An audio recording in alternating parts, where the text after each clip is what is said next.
reined up. You're pushing it. Gentlemen, a little more respect would be in order. But he's an heavy one, Mr. Filch. Oh, say so. Curious for one so full of wind. But hurry! I scent the daylight. 1, 2, 3. Good.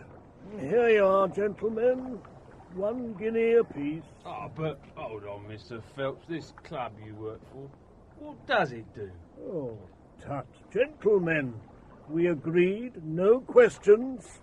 You know where to curiosity leads. Eh? Very deep water. Very deep water indeed. Oh, you mean no offence, Mr. Phelps. It's just that this toff's been round, asking questions like. Has he?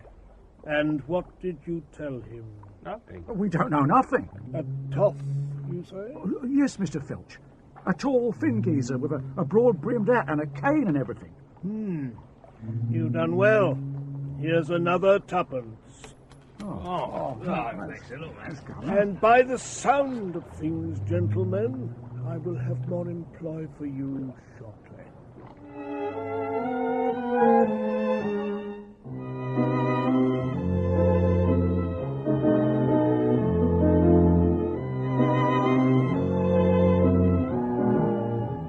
The Fall of the Mausoleum Club, written by James Hendrie and Ian Brown, starring John Nettleton, Jim Broadbent and Peter Howell.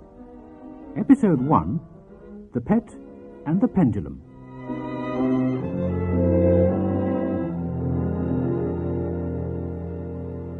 And so the grey, sluggish waters of Father Thames resumed their relentless flow, and the empty prattle of the Honourable Clarence Green was never heard again. Well, thank you for retelling the story of that young whelp. It's a pity nothing has happened to match it these past 18 months. Aye, it's already Whitsun. What neck he had. Not content with transgressing our portals unbidden, this ill-mannered fool extorted from us our grisly secret. To say nothing of 6 of our finest tales. Ah, yes, our tales. Shall we greet the morning with yet one more? Oh, come, Archbishop. We've not heard your story for many a year. Oh, no. I don't think I would. No. Very well. Settle back in your deep leather armchairs, and let me tell you the strange and scandalous story of King Victoria and the surgeon's secret. Fetch, bring some savouries. Very good, sir. It all started many years ago, when I was a young curate in the icy wastes of northern Canada. I was paying a pastoral visit to the cabin of an old fur trapper when I came across a... Good Lord! Who are you? Pray continue, Archbishop. I have long waited to hear one of this club's singular tales. Who let you in? I let myself in, gentlemen, with this. Good Lord! Filch, throw him out. No, wait. This could be the very anchovy on tonight's woodcock. I suppose you wish to become a member. Take care, sir. This isn't the Garrick, you know. Though we have but 2 conditions of membership, they are both very exacting. Have no fear on that count. I have sent many a man to an early grave. Then you know our second condition. There is very little I do not know about the Mausoleum Club. Wait, we are getting the hansom before the horse. We are first a club of storytellers. Where is your tale of qualification? My very person is a perennial source of true life tales. For all your arrogance, I warrant we have a tale that'll outqueer any you might tell us. Do you think so? Send for the Reverend Penny. Yes, Reverend Penny. He tells a real flesh gooser. Did I hear my name? Yes, Penny. Seat yourself here and give us your tale. We have a prospective member. Then he shall hear a tale of jealousy and metaphysics, a tale of mystery and, shall I say, menageration. A tale I call The Pet and the Pendulum.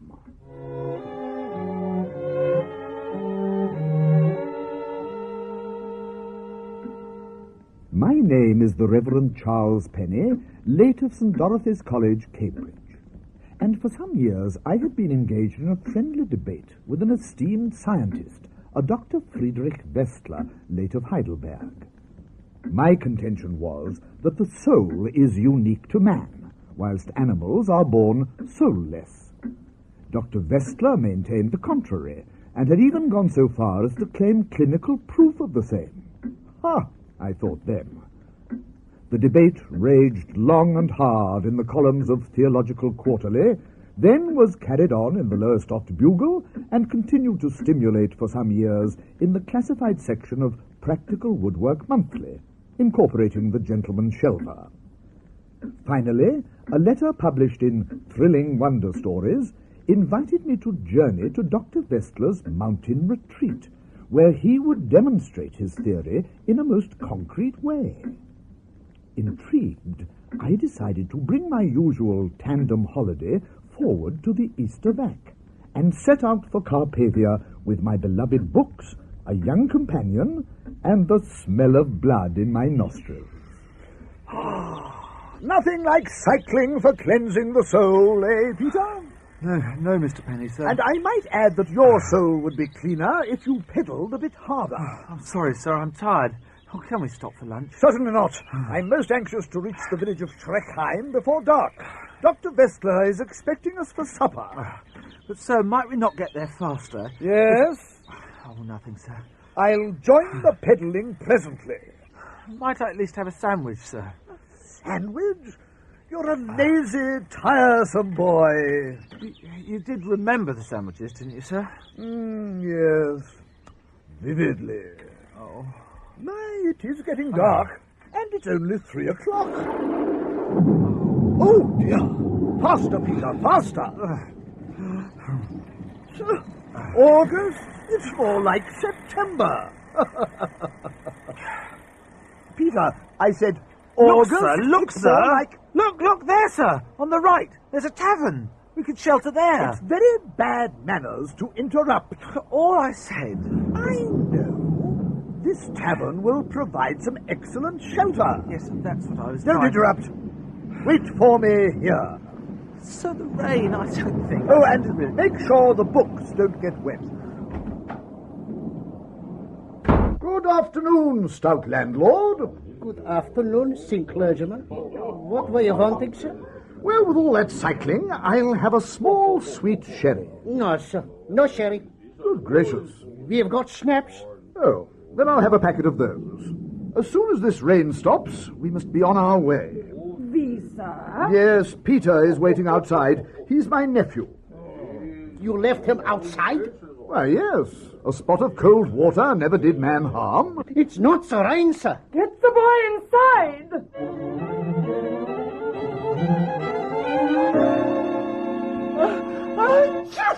Oh, poor lad. Why did you leave him out there? Well, he's too young to drink in pubs. But not too young to be snatched away. Hush yourself, Inga. What do you mean, snatched? This is a dangerous place, sir. We shall be quite safe. We're staying with Dr. Beastler. Beastler? Yes, Beastler. Why not? Because he is a... Woman, you said enough. And I'll say more. For too many years now, you men have stayed silent while Beastler has torn from us our loved ones, our young, our old, even our animals. Animals? Yeah. We used to have a lovely little rabbit. White and fluffy he was, but even he was snatched away. Yeah, he was just ready for the pot and all. Animals. I'm more concerned about people. Come on, Peter. Oh, Peter, pull yourself together. Castle Schreckheim perched atop a giddy crag, overshadowing the village, like some grotesque raven brooding over a cadaver. It seemed the sole approach was by means of an aerial cable carriage. We paid our fare to the carriage's taciturn driver and commenced the vertiginous journey. I say, can't you hurry this thing along? I have an urgent appointment with Dr. Vestler. Dr. Vestler, yes? Oh, never mind. What's the matter, man? Cat got your tongue? No, stop it. Down, get down, down, boys. When in the cloistered calm of St. Dorothy's I had first planned my summer vacation, I little imagined it would include being chased around an 8-foot cabin by a 6-foot congenital idiot. I was cruelly reminded of a certain unhappy sailing holiday off Broadstairs. Not a moment too soon, the frightful journey was over, and we stood before the grim turrets of Castle Schreckheim. Hello?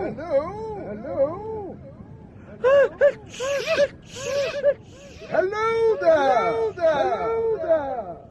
Ah, Reverend Penny. Oh, Forgive me, I was just collecting flies for the gardener's supper. come again? Get down, Bella. Dr. Vestler, I assume. Indeed, and this must be your nephew. Yes, I'm afraid he's rather stupidly caught a cold. Oh. Well, that shouldn't matter. Come in, won't you? Your man? You mean Bella?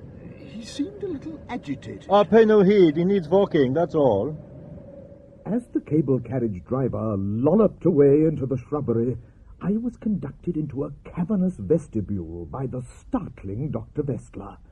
He was a grizzled giant of a man. From the firmness of his handshake, I deduced that his advanced years belied a preternatural strength. I thanked Providence that the forthcoming fight was on the mental and not the physical plane. First, I imagine you wish to refresh yourself. Rather. I'm exhausted after all that peddling, eh, Peter? Then I shall see you both at supper. In preparation for supper, I laid out my favorite arguing togs: a loose dog collar to allow free shaking of the head, college cufflinks to convey authority, and a good pipe to stab vigorously at my distinguished opponent. Ha! Vestler would rue the day he crossed swords with the D'Artagnan of St. Dorothy's. Pray be seated. Your nephew won't be joining us for supper. I think Peter is best placed to answer that question. It wasn't a question, Reverend. My fellow diners were indeed the queerest folk with whom I had ever broken bread. One pulled at his collar, another scratched at his neighbour's belly. Not one sat up straight in his seat, and their eyes darted hither and thither, not wishing to meet my gaze, nor yet that of the manic Dr. Vestler. Very well, my children, you may begin. I have never been so scandalized in my life. As my soup spoon froze rigid above the bowl, the guests fell upon the repast like wolves. Cutlery flew aside unneeded. Plates and cruet were butted across the table in a battle royal for command of the lukewarm slops. I quickly lost my appetite. My soup had long been annexed by my neighbour. If good table manners are the sign of civilized man, then what were these? These people are little better than animals. Tell me, Penny, amongst your companions at Cambridge, do you have a reputation for being somewhat of a dullard? Aha! First blood, eh? Now tell me, Vestler, you hold that animals are blessed with souls. Yes. And you also deem animals suitable subjects for vivisection? Indeed. In that case, why not go further? Why not practice your skill on living humans, eh? Why not, indeed? Now that's enough, Zoltan. But the human soul is eternal, whereas whatever animates a beast dies with its body. You've been reading the work of Professor Phillips of Trinity. Nonsense, it's my own idea, and I stand by it. You sound very sure of yourself, Mr. Penny. I have great faith. Then you will sleep soundly till the morrow, when I suggest we begin our debate. Begin? But we're in the very midst Good of night, Mr. Penny. In my musty quarters that night, I slept the sleep of the righteous until... Huh? What? Who's there? Help! There's a bat in here! Who's a pretty boy?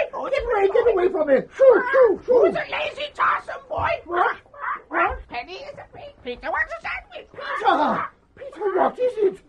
What's he done to you? Look, I could fly!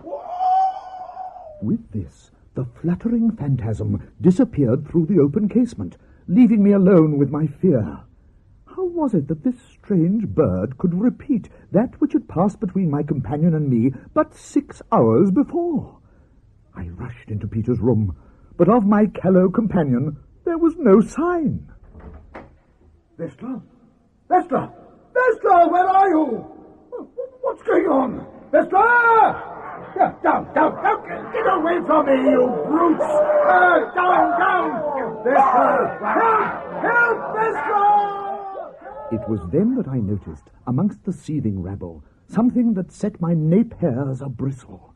There, hopping moronically, his eyes as dead as those of his patients, was Dr. Beastler himself.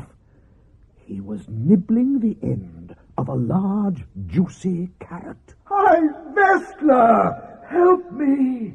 Seeing me dart towards him, the demented scientist gave a violent twitch of his nose, dropped the orange tuber, then darted away down the gloomy hall in a succession of 8-foot leaps. Squirming free of the throng, I seized the first weapon that came to hand, a half-eaten carrot, and gave chase. Gotcha! But I reckoned without Beastler's inhuman strength. With one hop he was free, and as I lay winded from a boot to the abdomen, he vanished from view down a monstrous hole in the ground. All that I could discern was the glint of his watch chain in the first rays of the sun.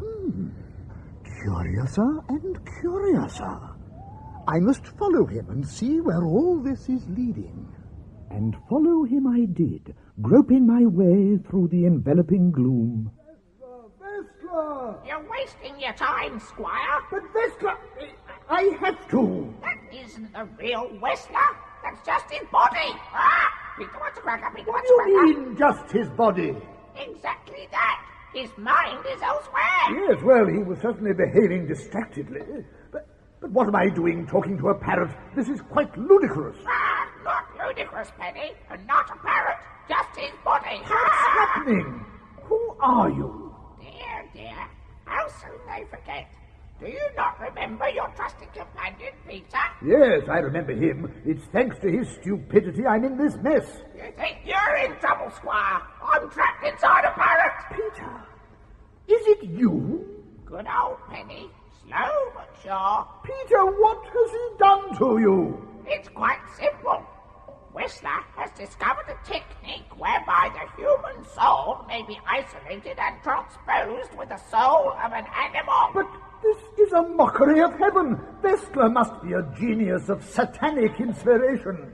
Yes, and if he published his proof in the Gentleman Vivisector, your career is finished. Is it? Where is he? Oh, Whistler's the rabbit, you idiot. It was all becoming clear. That bestial dinner party, and of course Bella, the strange cable carriage attendant who had gone wild at the mere mention of cats. Come on, Penny, get a move on. Are you sure this is the way? Yes, this is the way I escaped from Vesper's laboratory. Look, try this door. Beyond the door was a narrow passage, from whence I discerned the screeching of 1,000 caged creatures. Help me! Leave down! Help us, Penny. Don't pass by. What? Don't you know me? A talking baboon. Don't you remember Hargreaves, your tutor from Queens? Hargreaves? How did you get mixed up in this? A tandem holiday in 1842. Oh, then you can help me. How does one defeat Beastler? If I knew that, Penny, I'd be back in Queens instead of in this cage, you great thunderhead. Well, I think I'll move on. No, Penny, don't leave me, you blundering son of a strumpet. We've got to catch Wesker while he's still contained in his weaker body. Quick! His surgical laboratory is through this door. My eyes were met by an eerie sight. There in the cavernous chamber sat Vestler in his rabbit body at the head of a silent, staring regiment of animals. Backing away in horror, my legs were entangled by a slithering sargasso of vipers. Yes. Tight fast, Stephen. Yes, Cecil. Let me go, I say. Any further protestations I might have voiced were immediately silenced by the amply proportioned hamster, which leapt headfirst into my mouth. Then the air was crushed from my lungs by a Russian bear.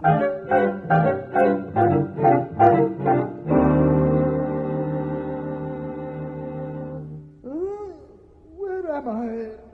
My head, it feels as if it's clamped in a vice. It is clamped in a vice. What? Welcome back to the land of the living, for the time being at least. No, don't struggle. The thongs are quite secure. Let me go. What do you want of me? You rabbit.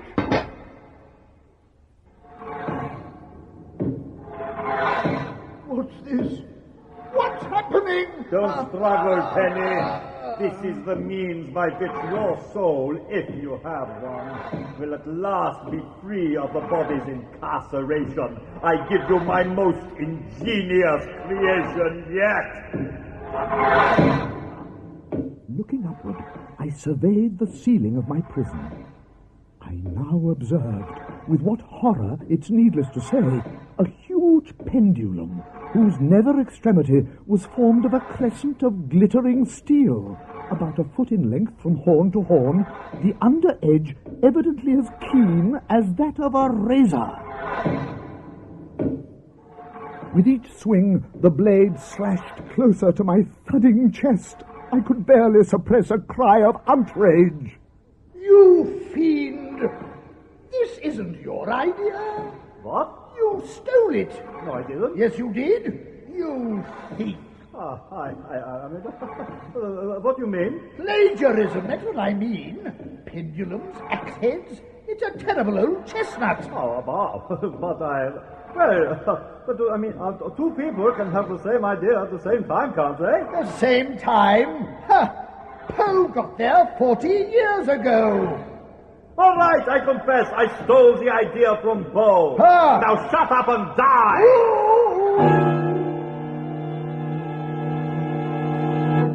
Devil, you fiend! You plagiarist! Oh, you cut me to the quick. Won't be long now. Who's this? Bella, who let you out? No, Bella, down, boy. Down! I'm your master. I'm not a rabbit. I'm Beastley. Back, Bella, back! The Pruniculine genius scampered from the chamber with Bella the Hound Man in eager pursuit. And so I was saved. Or was I? Yes, I was. For no sooner had Vestler departed than a small bundle of fur landed on my chest. It was Sonia, Vestler's wife, who in her feline form had no difficulty in gnawing through my bonds. Hurry up, woman. I'm doing my best. Oh, why couldn't you have been a goat? Ow! Boy. Hurry!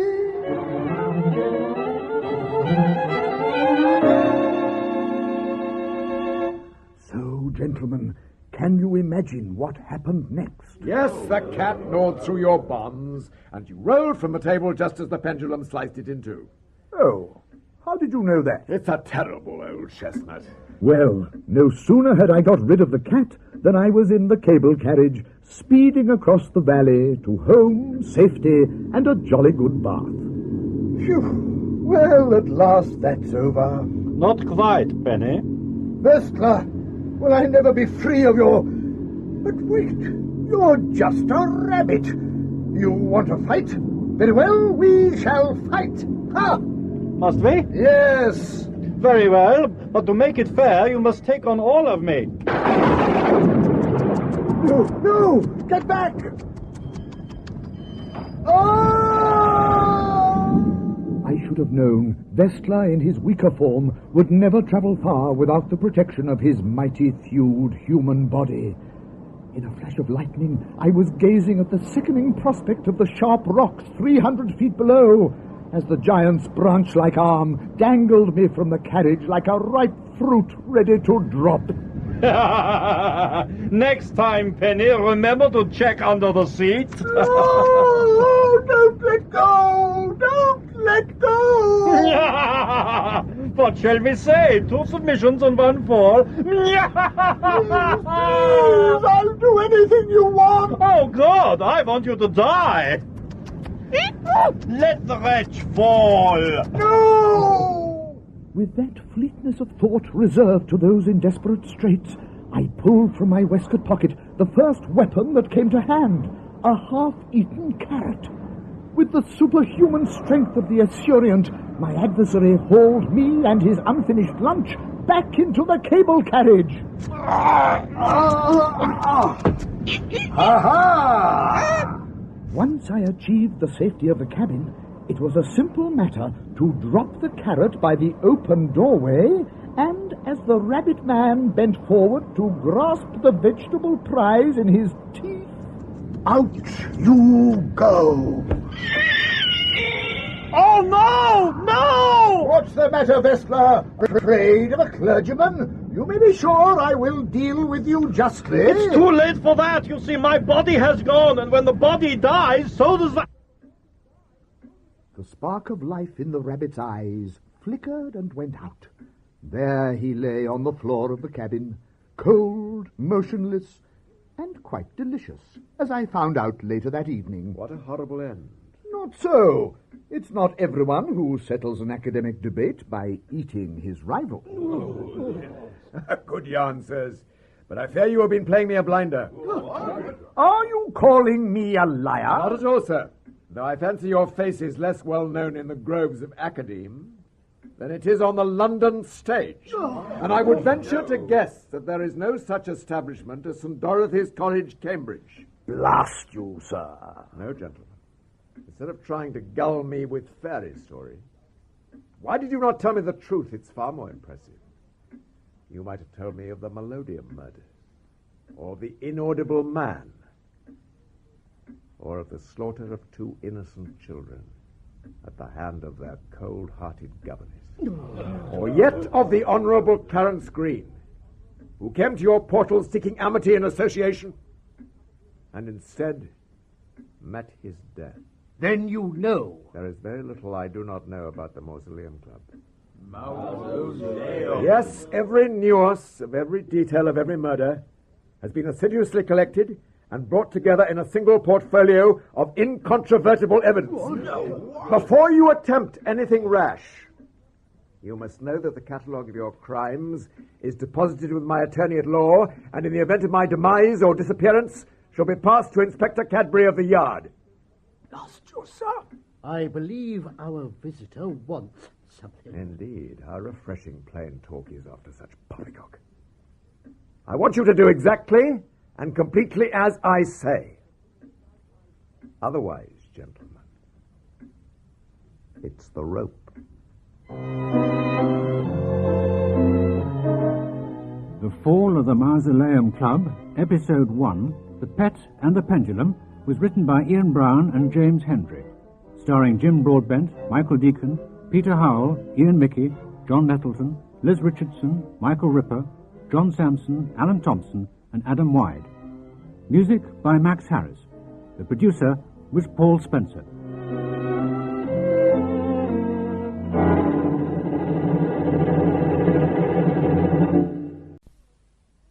Primrose, there's been an accident. An accident? Oh, dear. It's the General. He's dead. Oh, dear. Stop blabbering, you two. We got to clear it up. Before the relief column arrives. Clear what up? Have a look in the tent, miss. Oh, dear. How on earth did this happen? Don't know, miss. Watch where you're treading. Savaged by a lion, most probable, miss. Ah, a lion, yes, of course. Stand aside, miss. Mops. Pails. Carbolic. Coming through. But wouldn't it be tidier to burn the whole tent down? What? Completely? So there's nothing left? Yeah. Right, I've got one stick. I've got the other. Two's all we need. Get rubbing. I must leave for England at once. Oh, miss, aren't you going to stay at what? No, Buckets. I have an appointment to keep. An appointment, miss? Yes, Buckets. With the queerest club in London.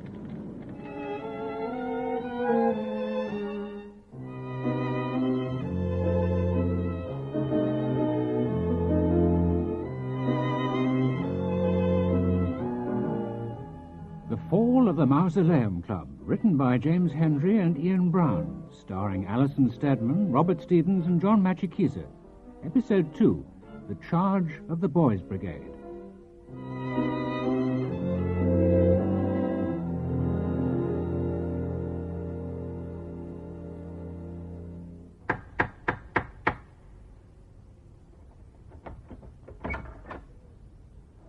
Welcome, madam. Welcome back to the Mausoleum Club. Thank you, Filch. Am I late? Others are later, madam. May I take your mark? Thank you. Is there any chance of a... Of course, madam. I'll bring it through to the large library where your colleagues are waiting. And is he with them? He has not appeared yet, madam. Good evening, gentlemen. Ah, it's you, Miss Primrose. Well met. And well travelled, to judge from your complexion. Can't we open a window? The air in here is most insalubrious, not to say thirst-making. This room has not been used for a year. A year and a day. Ah, yeah. Then we are all returned. All but Woolcott, Pigeon, and Tilly. Ah, Tilly. Well, some have had a difficult journey. We hope they may appear soon. I hope and pray. Else that stranger will turn us all over to the gallows. But where is... the tormentor to whose tune we dance? Late. On the contrary, gentlemen, I have been here for quite some time. And by your presence, I assume you have accomplished the tasks I set you. Of course. Now hand over the portfolio. Yes. What? Is it a simpleton you take me for? No, the portfolio remains with my attorney at law, with instructions that it be opened in the event of any foolishness on your part. Ah, treachery. One does not take chances with a club of murderers. First, I must be satisfied that you have done what I ask. Then you shall give us the dossier. If I am satisfied. Ah, damn you! Perhaps. But time presses. Let us get on. And as gallantry is not dead even here, let us have this lady's report first. Have you fulfilled your grisly task? You shall hear. But before I begin... thank you, Felsh. My name is Elizabeth Conformity Primrose, and after the unfortunate double drowning in Wiltshire, which you, sir, detail so assiduously in your foul document, I relinquished my position as children's governess, partly through grief, but largely because the children were both dead. Same again, please. Oh, thank you, Filch. After a break between jobs, which lasted some 6 years, I took employment as official dressmaker to the Parliamentary Liberal Party. Madam, I ask for two things, brevity and relevance. The former above all, it will soon be dawn. And then I got to Africa. In my lady's folding escritoire, I carried my letters of introduction as an army nurse, together with your orders to seek out General Sir Joseph Leander Cheeseman and murder him. Felch, bring the cake board. Very good, sir.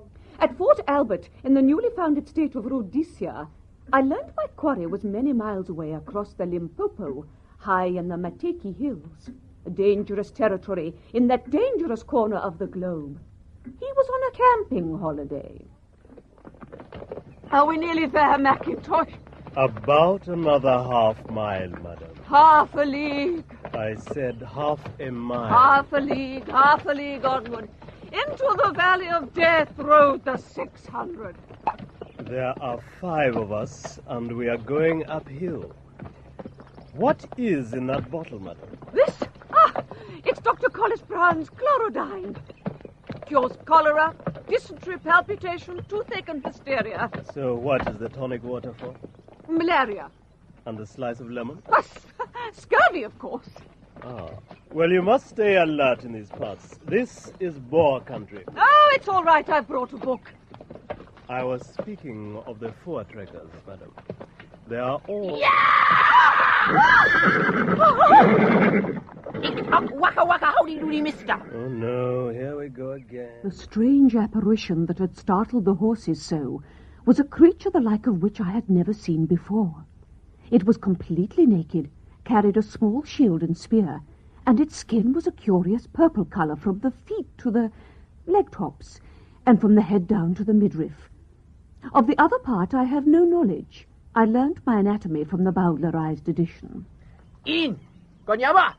In boo-boo! In boo-boo! Yabo yabo! Any tuck going, Mackintosh? Yeah. This should keep you going till it wears off. Thanks, Maccas. You're a gent. Pip pip. Mackintosh, what on earth was that extraordinary thing? One of my corned beef sandwiches. No, that purple thing that was jumping around like a jack-in-the-box. Well, you are a nurse, aren't you? Oh, you mean the boy? Yes! Why was he purple? Purple? That is not purple. It's lilac. It says so on the tin. What are you talking about? When a Zulu boy comes of age, he is stripped naked, painted white, and cast out of the village. Until the paint wears off, he has to fend for himself. But if he is spotted by his fellows before that time, he is killed. That boy wasn't a Zulu. No. And he wasn't painted white. No, it just so happens that lilac is the general's favorite color. Ah. And what's that bottle for? It's for my health. Your health? Cheers! As we rattled on through the dust, I mused that there were things in the Dark Continent beyond the ken of civilization, and some of them were lilac. Ah, Chin-Chin. We breasted the cop, and there before our panting horses lay General Cheeseman's camp. My thoughts turned to rifles, bayonets, and the many mature burly men that wore, who would require tender and frequent ministrations. Good evening, miss. Help you down, miss. Oh, thank you. Step on my back, miss. Oh, yes. Unpack your bags, miss. Oh, yes, thank you. But take care not to spill anything. The sight that met my eyes was a fitting end to a strange journey. The campsite was swarming with young men, none of whom was over 14. There were boys tying knots, boys boiling kettles, boys engaged in physical jerks, boys lighting fires. All activity ceased when they saw my wagon, and the diminutive troop hurried to form a welcoming party in the shape of a human pyramid. Miss Primrose, we welcome you to Matiki Camp. Thank you, young man. Now, would you lead me to General Cheeseman? Yes, miss. But first you must hear our troop howl from the top. Crikey! We'll climb a tree. I'll make you tea. You can use us as a mat. We'll light a fire. Or form a choir. So what do you think of that? Crikey! Very nice, boys. Now, where's General As the earth trembled under wave upon wave of plummeting youngsters, I decided to find my own way to General Cheeseman. You know, Mackintosh, that troop howl seems awfully dangerous. That's the whole blinking point, Nursey. Hello? In the tent. Oh, I say. Yes.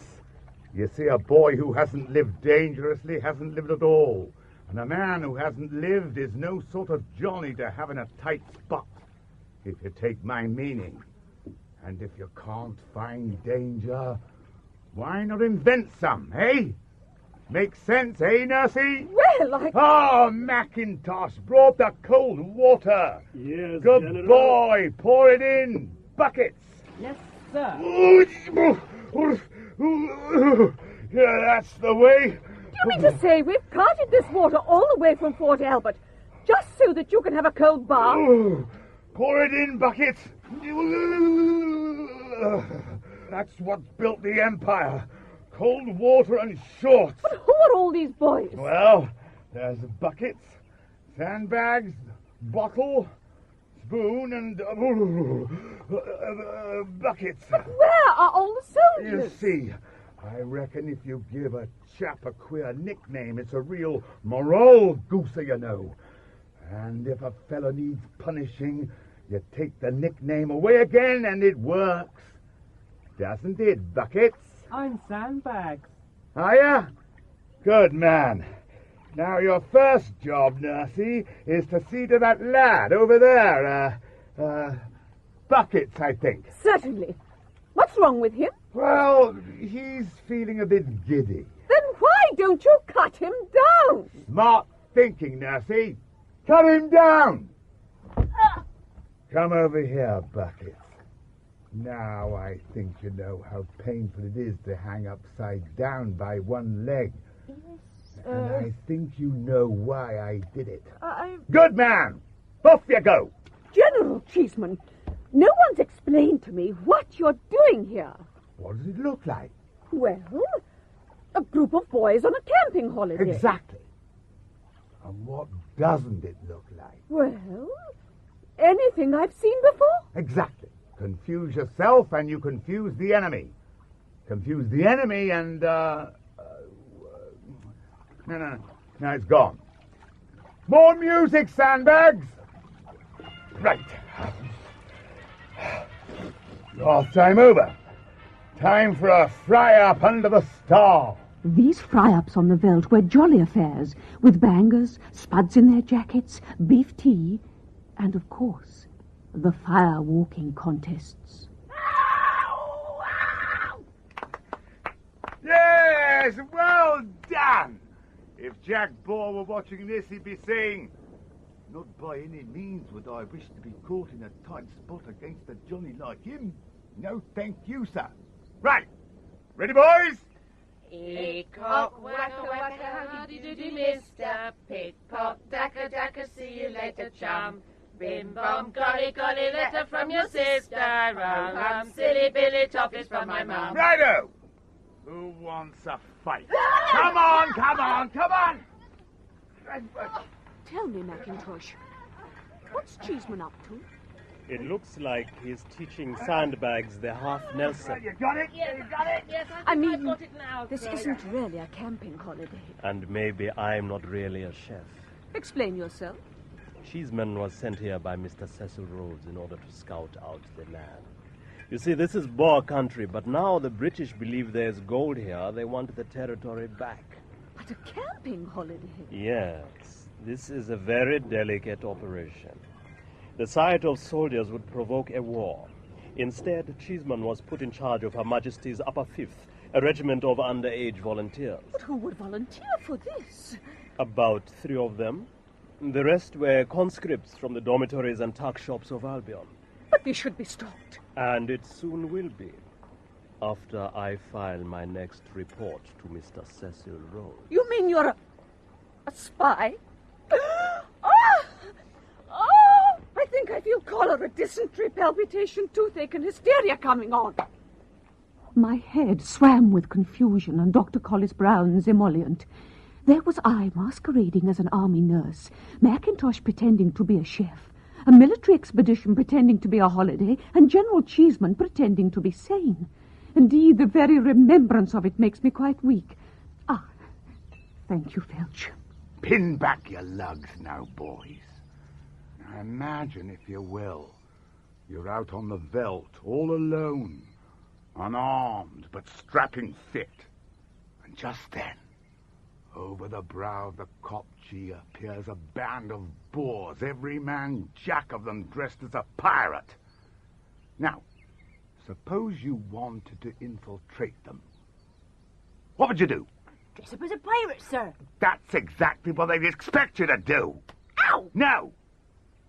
You dress up as a wizard, with a big pointy hat covered in lilac stars and planets. Confuse the enemy and you confuse yourself. Makes sense, doesn't it?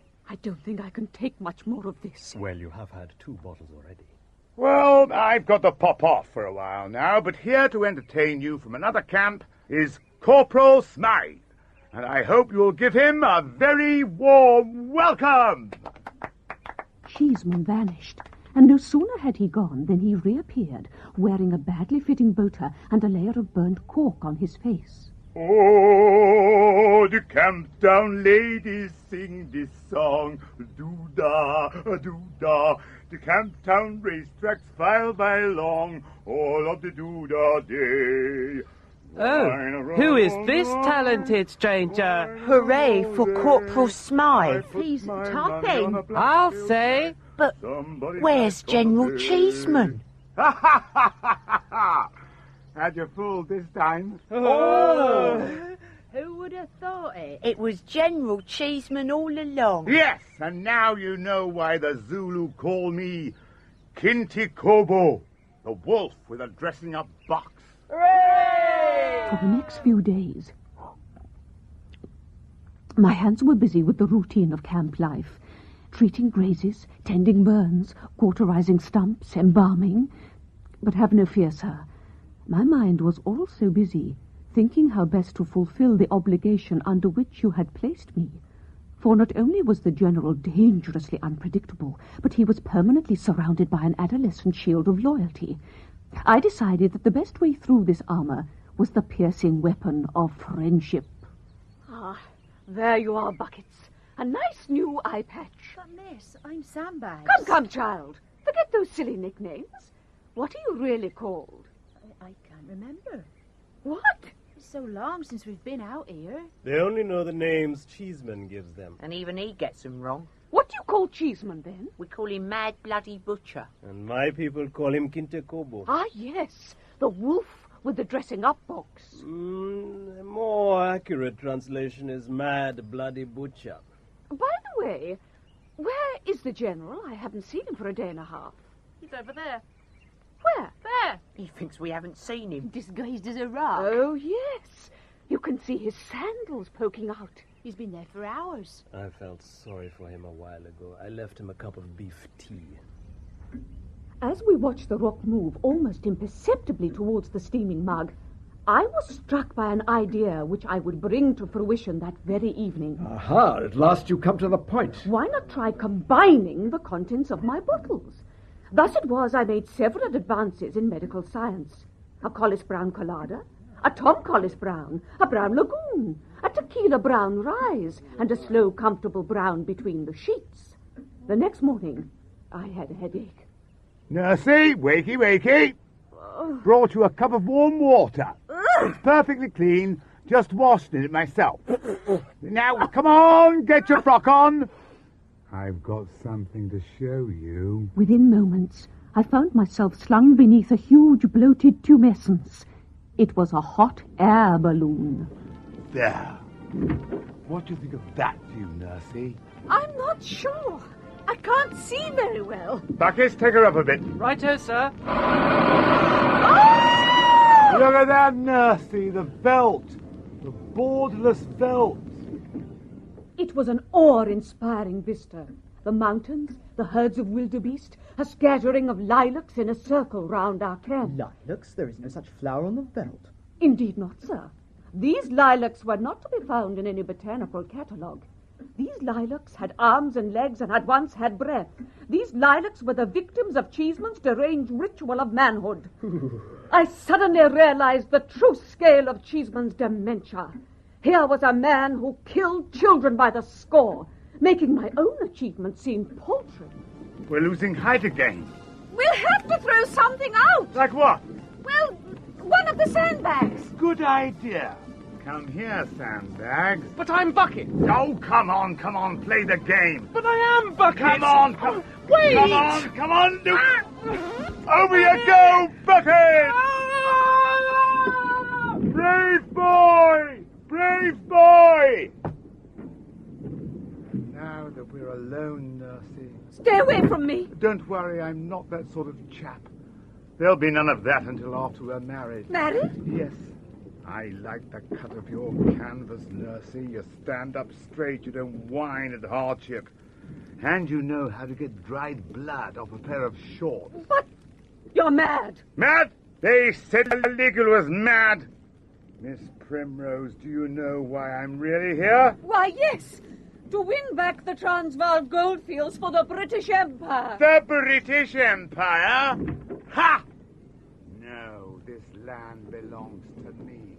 It has been pledged to me by my good friend, Mr. Cecil Rhodes. And out of the coming conflict with the Boer will arise a new nation! Cheesemania! Excuse me a jiffy. At this, he pulled from one of his capacious pockets a cardboard crown of magnificent dimensions. Wearing this, he danced a merry jig of triumph, his enormous shorts flapping around his stick-like thighs. There, I said it. Tick-ock, wacka, cow, cow to your master, pick-pock, dacka, cheeseman shall be king! At that moment, there was a jerk, as the balloon's tether pulled taut. Seeing my chance to rid the world of this would-be tyrant, I made a lunge at Cheeseman's spindly legs. Whoa, steady there, nursey, not until we're married, you remember? Damn you, Cheeseman! Say, you strike me, lilac. Look over there. What? Over there. I followed his gaze, and my heart sank like a balloon. On a distant ridge, almost too far to be seen, we beheld a column of swaggering Boers, armed to their grinning teeth and relentlessly advancing on our camp. Hurrah! Time for a Barney. Pull the string, nursey. Oh! Oh! Pay attention! Pay attention now! I want buckets, and you three buckets to come with me to the hammer dump. Nursey, you take buckets, soap, bottles and buckets to the outer stockade. We set about with alacrity to prepare our fortifications, my own being a stiff shot of Collis Brown's. General Cheeseman's defences, as you can imagine, were most meticulous and singular. We need more wood. Cut down that 3 kettles. What goes on here? What are you doing? Where's the wall? Wall? Wall? Who needs a wall when you've got play acting? There ain't no wall. But Jack Ball won't know that. And why? Because we behave as if there is one. Makes sense, doesn't it? But of course they will know. They'll see straight through it. Aha! Not if we hide in the ditch. Dig.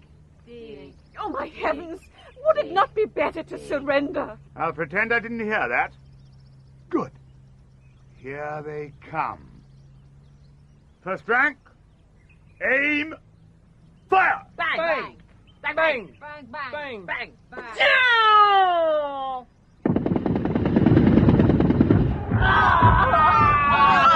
gosh! Well done, Buckets. Very convincing. No, not so good. Cheeseman, you monster! We are all going to die! Nonsense, nursey! In fact, I have an inkling reinforcements are already on their way. Really? Now, where is it?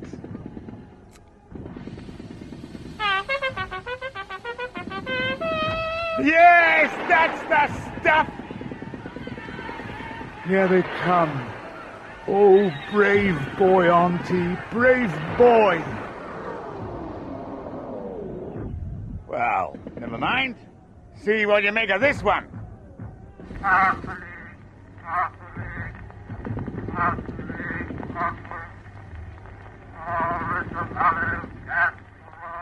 There's only one thing a sensible person can do when under fire. Run away and hide. Into the jaws of death. Into the mouth of hell. Into Cheeseman's tent. And there stood Mackintosh, the chef. Cannon to the right of him, cannon to the left of him, cannon in front of him. Well, rifles, actually. Yes. I found them in Cheeseman's dressing-up box, under the Widow Twankey costume. You mean to say he's had them all the time? Right. Step lively, lads. Now, you wear the Robin Hood outfit, and I'll be Wild Bill Hickok. And you... What the devil's going on? Stand back, Cheeseman. Look, guns! And you hid them, sir. You blinking bloody blighter, sir! Dish 'em out, Mackintosh. But no, that's cheating. Shut up, Cheeseman. We are in charge now. Oh, brave boy. Don't tell Auntie about the biscuits. Right. Time up for now, boys. We have got a battle to win. What do you say now, Cheeseman? Cheeseman? Who is this, Cheeseman? You know, speak the English. With Cheeseman safely confined to his bath, the boys fought on with a savagery born of murderous resentment. I mustered all my remaining spirit and put it in a bucket with a couple of oranges and a dash of Angostura. When I woke up, the sounds of battle had ceased, but what had roused me was the patter of junior plimsolls in the purple South African night. Quiet. What's going on? Buckets? Oh, nothing, miss. Just boiling up some water. Go back to sleep, miss. But what are you doing with all that string? We've got some vital knots to tie. Don't tell her. She'd have forgotten it all in the morning. Look at her eyes. Forgotten what? What happened next? Oh, Miss Primrose. What? Hello? Felch, bring some black coffee. Very good, sir. Yeah, just walk around a bit. Breathe in the night. What happened in the night? I had this strange dream about a man turning blue in an ever-tightening web of bowlines, sheep shacks, ducks' heads, granny, and reef knots. Then I saw a haggis in a boiling pan. The water boiled. The haggis swelled and swelled and swelled and...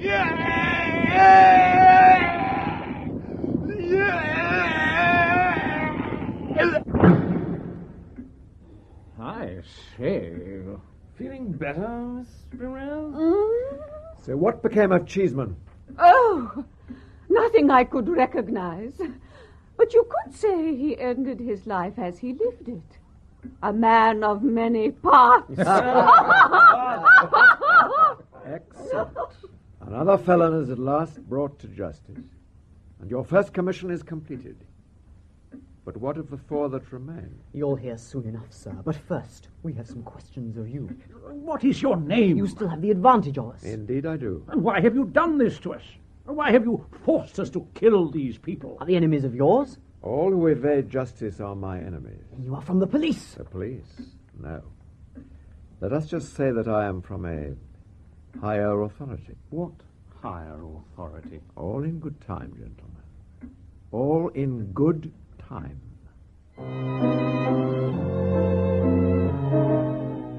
The Fall of the Mausoleum Club, Episode 2, The Charge of the Boys' Brigade, was written by Ian Brown and James Hendrie, starring Peter Howell, John Machikiza, Ian Mickey, Richard Pearce, Michael Ripper, John Sampson, Alison Steadman, Robert Stevens, and Joan Walker. Music by Max Harris. The producer was Paul Spencer.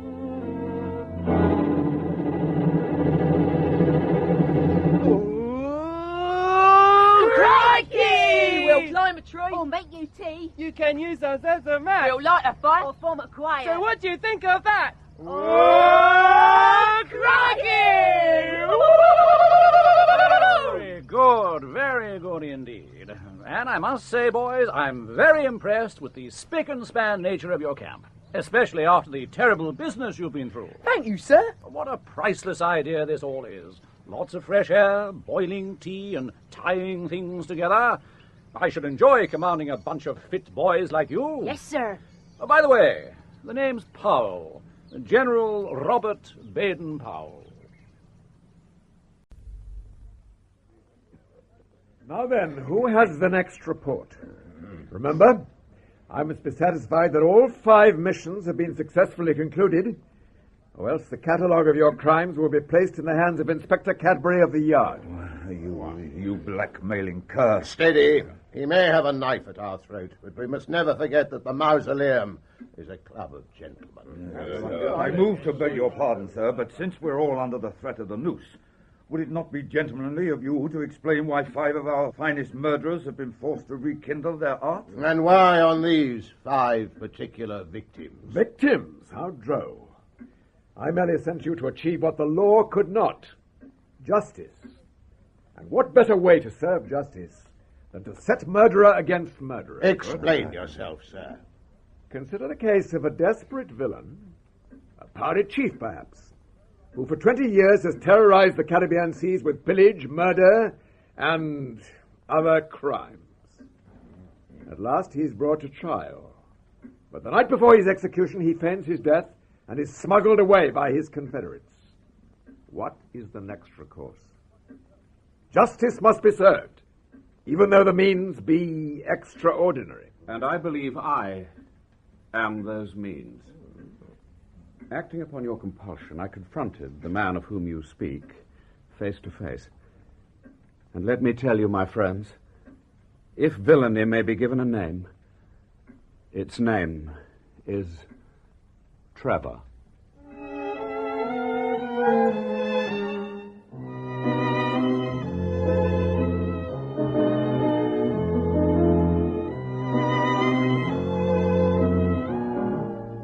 The Fall of the Mausoleum Club, written by James Hendrie and Ian Brown, starring Martin Jarvis, Richard Pearson, Robin Ellis, and Melvin Hayes.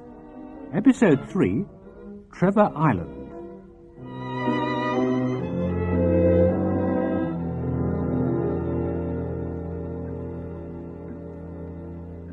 My name is not important, for I am better known as a humorous illustrator for Punch, or the London Charivari, where I draw under the pen name Ziz. After that fearful night in this very room, when you, sir, first made your demands, my spirit was burdened with worry. I would need leave of absence to execute your will. But as an indispensable mainstay of that hilarious publication, how might I persuade my editor to grant it? Enter! Excuse me, sir. Might I have a word with you? Ziz, I want to have a word with you. What is this? It's one of my new cartoons. Read it out. Oh, certainly, sir. Mistress to lazy servant who has knocked over one of her best vases during an unwontedly vigorous bout of spring cleaning. Oh, really, Daisy, this is much too careless. Breaking a vase would be sufficiently tiresome, but was it not Wednesday last that you broke another such vase exactly the same as this one? Ziz, I don't really think... And the lazy servant replies, "Oh, indeed, mum. Seeing as how I had broke the first, I had presumed that a break in the second would be no grievous loss, seeing as how they would now be a pair." Servant evidently subscribing to Dr. Johnson's view that to double a tragedy halves the damage. Ziz, where's the picture? There is no picture. No picture. I'd run out of space. Yes, well, judging by your previous efforts, perhaps it's for the best. I say, sir, I'm in the most dreadful pass. Yes, indeed. I wonder, might I beg a temporary leave of absence from this office? Leave of absence? Certainly not. It's out of the question. Oh, why, sir? Because you were fired 12 seconds ago. Oh, pausing only to withdraw my life savings of £200, which is a lot of money in these days, I began my manhunt in Bristol, one of Trevor's old haunts. Ah, Bristol.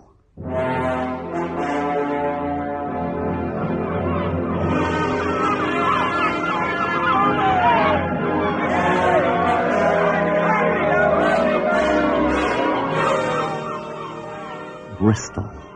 Gateway to adventure, romance, and the Bristol Channel. It was here I discovered that my piratical quarry was abroad once again in the West Indies. I need hardly describe my excitement at the prospect of sailing savage seas, sketching exotic flora, and maybe even discovering a new species of servant joke. But how to get there? Yes, gentlemen, I decided to hire a ship. Barman!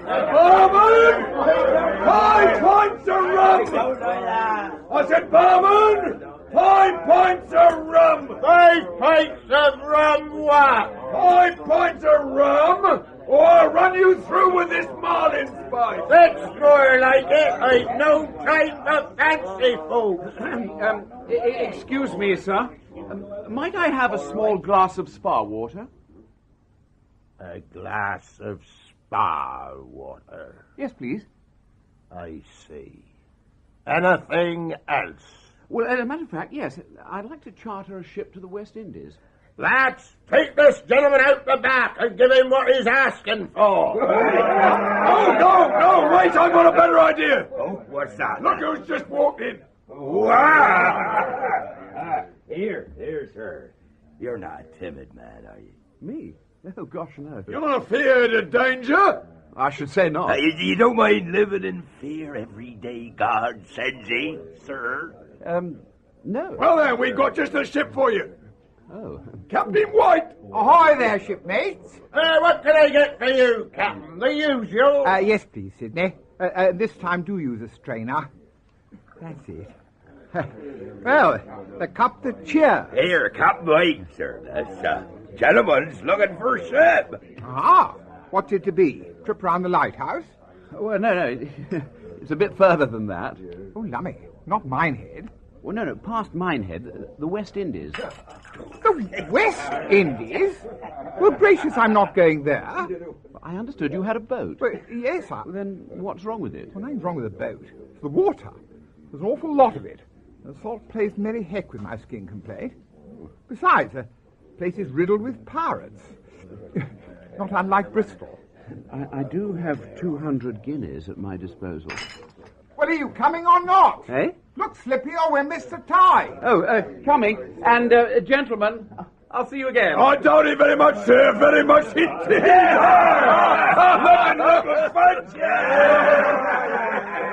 Come along. Take no notice of them. They're just big scamps, really. So, Captain White, when do we set sail? Well, let me see. I've just got to assemble the crew, lock up my bike and shoot round the shops, soap, toilet rolls, a few magazines, and then we'll be off. Oh, one moment, Captain White. Where shall I meet you? At the ship.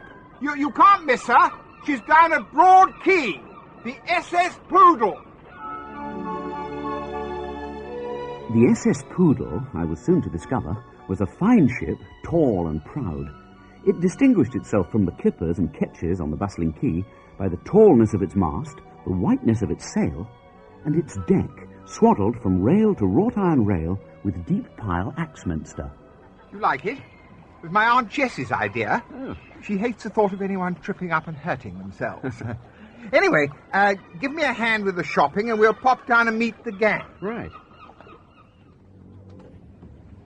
Hello, I'm home. Hello. Oh, you should have told us you were coming. We'd have piped you aboard. Piped me aboard? What do you think I am, whipped cream?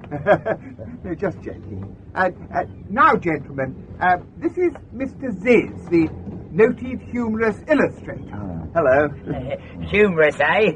Well, I do my best. Well, what do you think of this, eh? Sniff my flower.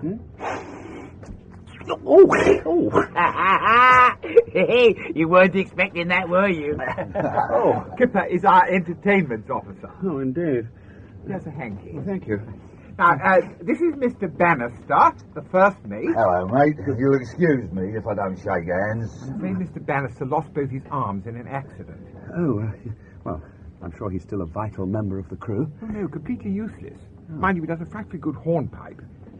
I brought you some magazines. One hates to travel without something to read. Here we are. Blackwood's, Young Folks magazine, Reynolds Miscellany. Who's for the Strand magazine? Me. I love that. No, me. And Punch. Oh, no, it's gone right off. Especially the cartoons. Welsh? Yeah. Shush. Well, is that it? Well, they didn't have the Cycling Gazette. No, I mean, is that the whole crew? We'll hardly get to the West Indies with 4 men, one of whom's got no arms. No, that'd be silly. No, I let Peggs hear how the rest of the crew. How do, sir? Peggs is the ship's dentist. Dentist? Well, I wouldn't cross the Atlantic without someone to see to my impacted premolar, would you? Which reminds me, what time do we shove off? We set sail 2 minutes ago, Captain. Oh, gumdrops. I'm glad somebody's on the ball. It was clear from the start the voyage of the Poodle was to be no ordinary expedition. With a man of Captain White's experience at the helm, adventure was never far away. Scissors! My cap! Quick, somebody, catch it! Don't let it go over the side!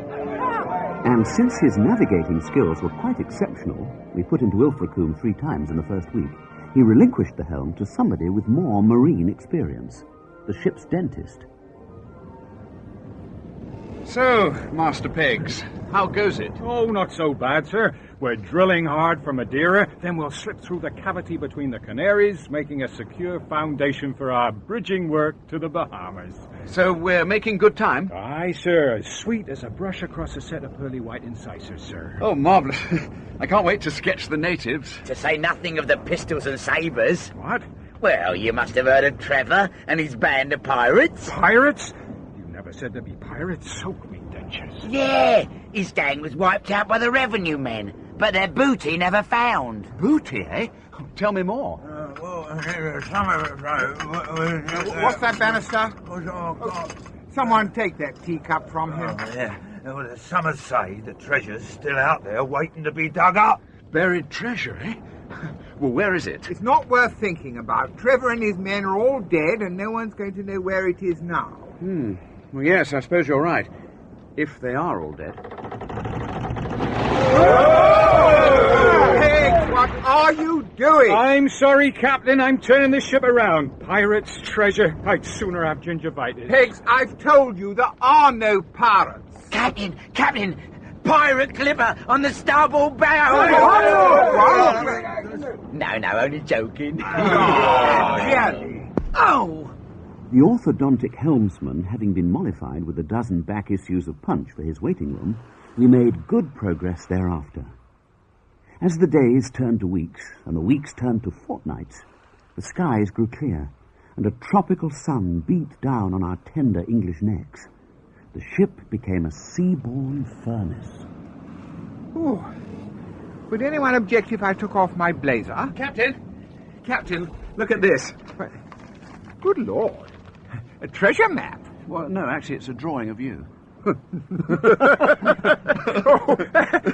I'll fall out of my deck chair. You really mustn't. I'll say you mustn't. That's about as funny as cannibalism. Well, really, for an entertainment officer, you've got a pretty poor sense of humour. Oh, come on. Only a joke. Let's shake on it. Well, very well.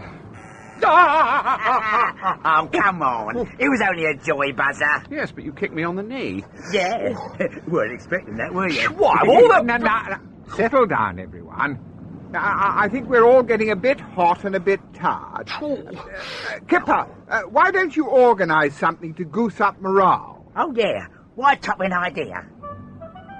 And so it was that the very next day, the voyage of the Poodle was enlivened by a grand dental event, at which the ship's dentist gave a virtuoso display of his skills.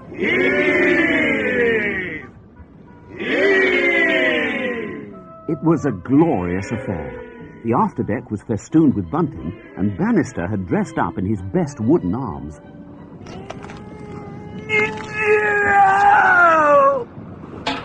42 teeth in the bucket! Hooray! That was my best gold filling. Shut up, you're delirious. Thank you, and now, scaling and polishing, blindfold. Oh! But even this cheery occasion could not dispel the aura of oppression and unrest which enfolded the Poodle as she neared the bleached shores of the Carib Isles. My goodness, Mr. Ziz, I don't know what's got into them. I caught this one with his boots on the sofa. Oh. Most peculiar. Almost as if someone's been going round stirring them up. Right, that's enough. And if you do it again, you can beat all the downstairs carpets as well. Oh, no fear, sir. I've learned my lesson. Yes, well, time will tell. So, Mr. Ziz, this is the Caribbean. Which bit are you after? Ooh, which bits are there? Well, I don't know. I don't know either.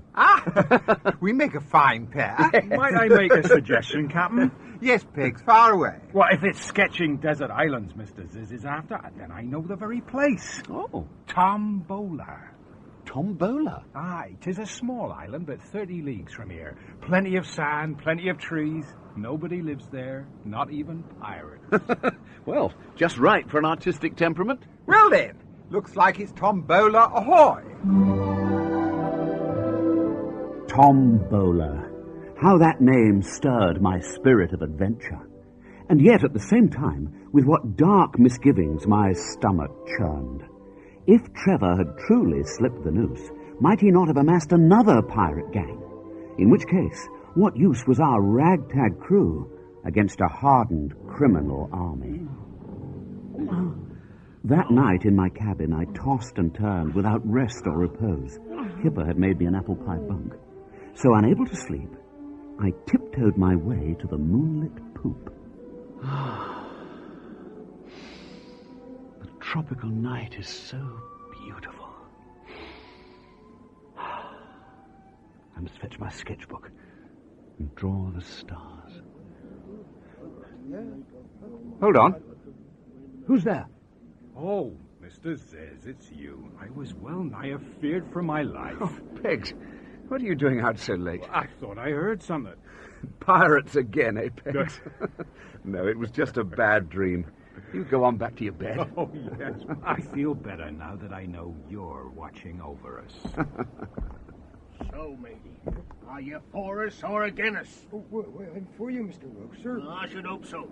Or you'd have Trevor to answer to. Trevor? Oh, never fear, Mr. Wilkes. I'm for ye. Well, it seemed the afterdeck of the Poodle by night was a regular Regent circus. In order the better to eavesdrop on my mysterious co-noctambulists, I determined to conceal myself in a nearby apple barrel.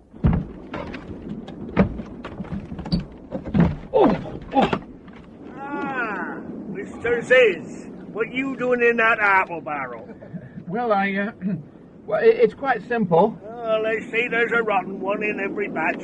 Out you come. What? The tough-turned spy, eh? I won't tell anyone. No, nor shall you. You'll be as quiet as the grave. Pegs, quick, fetch the captain, Pegs. Mr. Ziz, what is it? Oh, pirates. No, Pegs, it's a mutiny. Run for help. Pegs? Why are you looking at me like that? Pegs? Come on, Mr. Ziz, let's not be so formal. You can call me Trevor. You? Trevor? But, Captain White will have something to say about this. I'm going to fetch him this minute. I wouldn't if I were you. These are loaded. So are these. And so are these. So is the pear sticking in my back. Captain! Oh dear, another mutiny. You'll think you'll get used to them, but no. Well, what's the worry this time? The food, the pay, the decor? The ship. I'm afraid it's the only one I've got. Aye, and I'm having it. No, but just a minute, this is my ship. I chartered it. And very conveniently, too. There I was, in Bristol, penniless, shipless, and parted from my treasure by 3,000 miles of salty tears. Then what do I hear? Someone's going round asking questions about me. A revenue man, most like. So what do? I put it about that Trevor's in the West Indies, knowing that you'd hire a ship to go after him. No sooner have you done that than I offer the good captain the services of both myself and my former shipmates. Hey, presto, a free ride to Tombola. Devilishly brilliant. You know I could kick myself sometimes. I could save you the bother. So what's to be done with him, my merry molar? I can dance Davy Jones' jig! Hang from the mizzen! Come now, me boys, you're being too hard. We're not without pity. Cast him adrift. Cast him adrift in an open boat! Yeah! And cast adrift we were, without food, water, or sketch pad. Captain White, myself, and the one crew member who had remained loyal to the last, the faithful Bannister. I'm only here because I couldn't hold a gun. I shall pretend I didn't hear that. And in case you get bored, Mr. Revenue Man, here's something to keep you amused. The ship's entertainment officer. No, wait! I was on your side! Ah! Oh! Didn't hurt a bit. Hello? Hello. Here's this. Pick a card. Right. Gets them every time.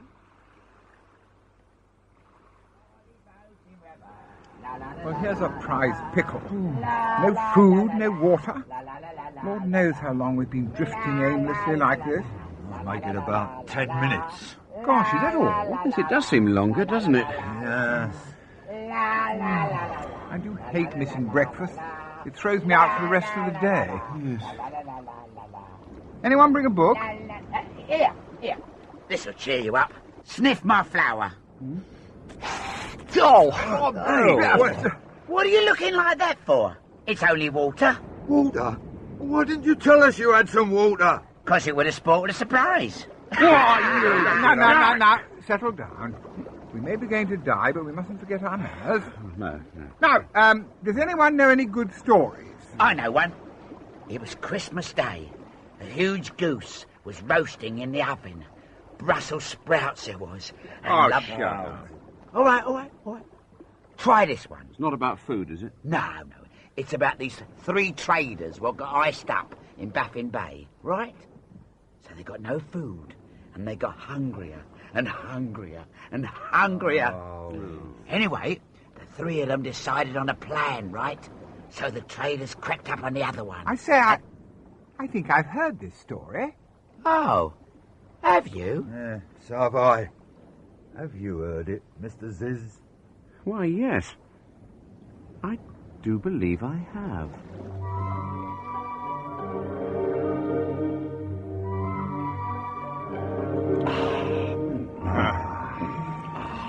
Well, that's better, isn't it? Pardon? Oh, scissors. What is it? No serviettes. Oh, it's so frustrating. I say, I do dislike greasy fingers. No, I was talking about the island. What? Well, look, there's Tombola. We can see it, but we just can't reach it. Yes, I'm afraid without oars, we're like a boat without oars. Sorry, I must be raving. Yeah, oars. Even a couple of bits of wood would do. Yes, a couple of bits. I say, Bannister, you have a couple of bits of wood. What? Are you raving now? No, I mean your arms. My... Why, you pup. These are my Sunday best. You lay hand on these and I'll... You're what, Mr. Bannister? All right. Unbuckle them. Yeah, it's a shame we didn't think of this before we, Well, not really. Jolly boat in weather, and not a moment too soon, eh? How long is it since Trevor set us adrift? About 2 hours. So we'll swim together. As we rowed lustily towards Tombola, I devised a plan of campaign. All I had to do was reach the island, kill Trevor, overpower his band of buccos, commandeer their ship, and sail it home, perhaps finding the treasure along the way. But it would be a close-run thing. Captain White could feel his rash coming on. Right, here we are. Just in case someone thinks of pinching the boat, we'll chuck away the oars. Oi! Oh, sorry. Now, where do you suppose the pirates are hiding? There's a light coming through those trees. They most probably lit a fire. Right, come on. Now we'll have to creep up very stealthily and pick them off one by one. So whatever happens, we mustn't make a sound. Whoa! What's happened? Captain, are you hurt? Not badly. What a stupid place to leave a hole. Give us a hand up, Bannister. Oh, sorry. Here. Up.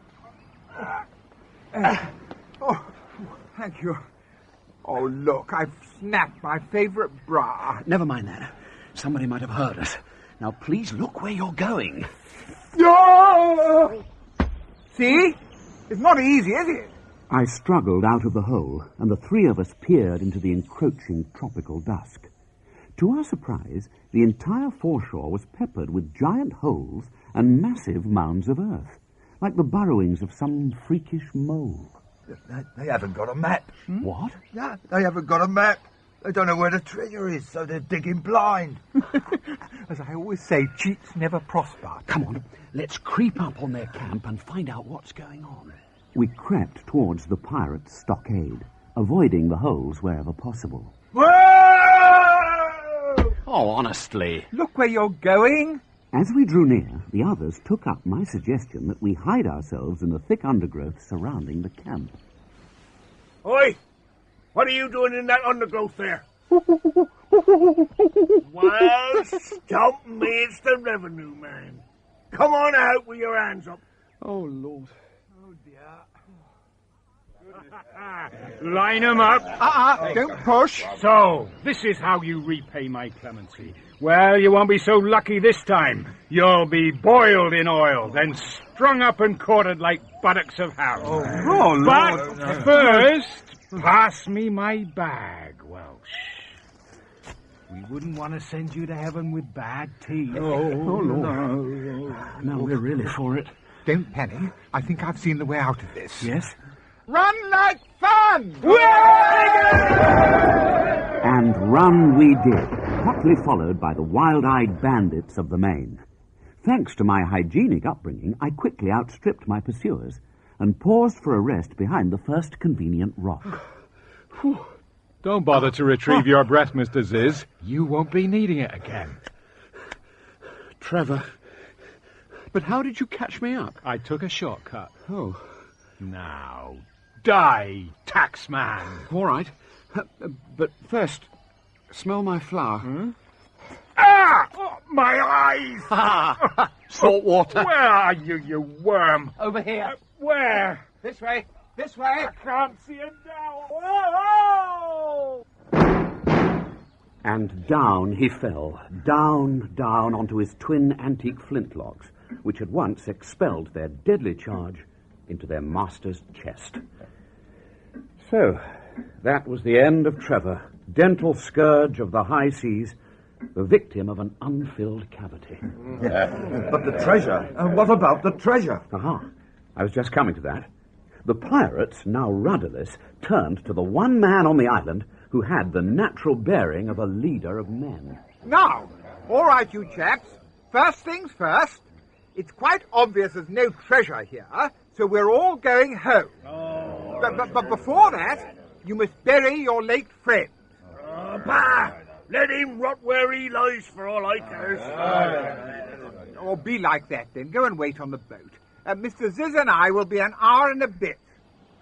So it was left to the two of us to observe the decencies. We dragged the former pirate captain a little way inland, and there prepared his final resting place. Well, at least the soil's nice and loose. I don't know about that. It seems quite solid just here. Hey. Hello? What's this?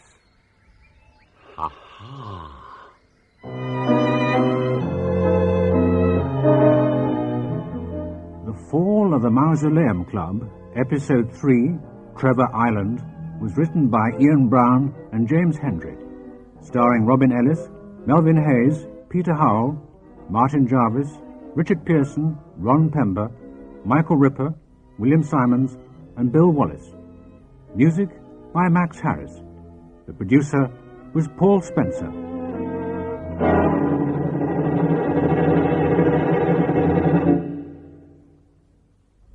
And there'll be a... So far, so satisfactory. Will you take a port, sir? No. Madeira, sir? Nothing. As you will, sir. So, gentlemen, how do you feel now? Well, thanks to me, you have rid the world of General Cheeseman, a power-crazed autocrat, and of Captain Trevor, that black-hearted shark of the sea lanes. Is this not a worthier occupation than preying on innocents like Clarence Green? Yes, it is. Then this is your purpose, to deal with retribution when the law is deficient. Yes, that is my purpose for the present. Take Sir Courtney Massingbird, a pillar of the economy. Ah, yes, I've played bridge with him. A gentleman of means who founded his fortune upon the importing and distribution of prunes. Massingbird prunes, of course. Who could be more respectable? Who could be more worthy of society's approbation? Yet he, even he, is guilty of a crime so monstrous that it is yet to be brought within the compass of the law. What? Go on. An act so vile that it may not be described even here within these crime-soaked walls. Are you sure? Yes. Yes, I shall be glad to learn the manner of his passing. Who was charged with the dispatch of Sir Courtney Massingbird? Miss Walcott and Mrs. Pigeon. Yes, that's right. It was us. No, Pigeon, it was we. The compliment is in the nominative. Isn't that a little pedantic, Lydia? Oh, I do hope so. Enough of this petty squabbling. The sands run through. Have you accomplished the task that I set you? Of course. And more. No. I'm keen to hear every aspect of your undertaking.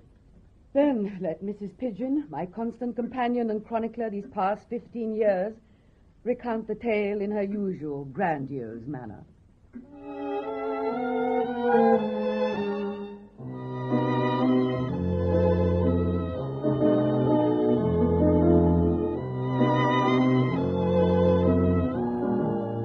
The Fall of the Mausoleum Club, written by James Hendrie and Ian Brown, starring Peggy Mount, Dorothy Tooting, Hugh Paddock, and Jonathan Cecil. Episode 4, The Prunestone.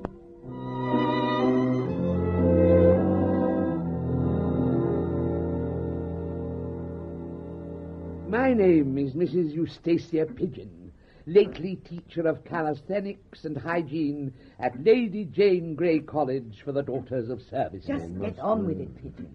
But I am best known as the constant companion of the celebrated classics detective, Miss Livia Walcott. Late teacher of Latin prose and verse composition at a variety of feminine gymnasia. Just get on with it, madam. Oh.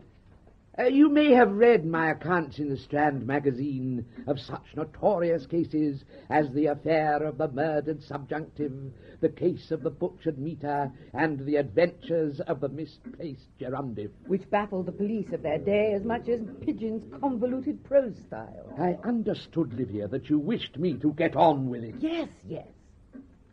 As ladies well known in society, an invitation to Massingbird Hall was not hard to procure. I say, driver, stop here. Eh? We'll walk the rest of the way. But it's almost 100 yards. Well, you're a gym teacher, aren't you? Well, you're a Latin teacher. When did you last speak to a Roman? Si vis me fieri dolendum est primum ipsitibi. Pardon? Come on. I want to get a good look at the grounds. Oh. The great country houses of England. Well-tended lawns, fountains, carved... Oops, mind you don't tread on that dead tramp. Oh!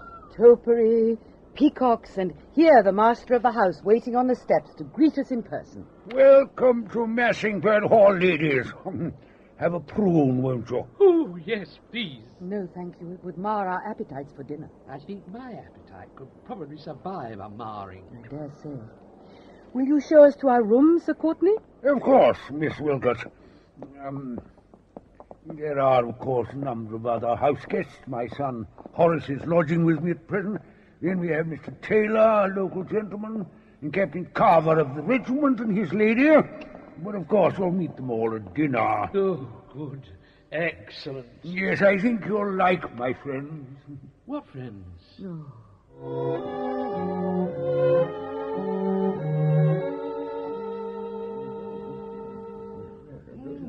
I say, are you really detectives? Yes. How absolutely fascinating. Perhaps you could help me find my missing monocle. Certainly. It is resting in my brown Windsor. Oh, so it is. Gosh, how astonishing. Did you see that, Captain Carver? Yes. Wasn't it the most extraordinary thing you've ever seen? Yes. More soup, Carver? No. Yes. I'd like some more, too. Pigeon. I say, you're a pigeon, are you? Well, I'm a bit of a pigeon fancier. Do you speak pigeon English? I could send you a billet doux by pigeon post, my plump little pigeon. Don't be such an ass, Taylor. No, it's not of the slightest consequence. I assure you my companion is somewhat ample. There you are, you see. I like a bit of meat on my bird.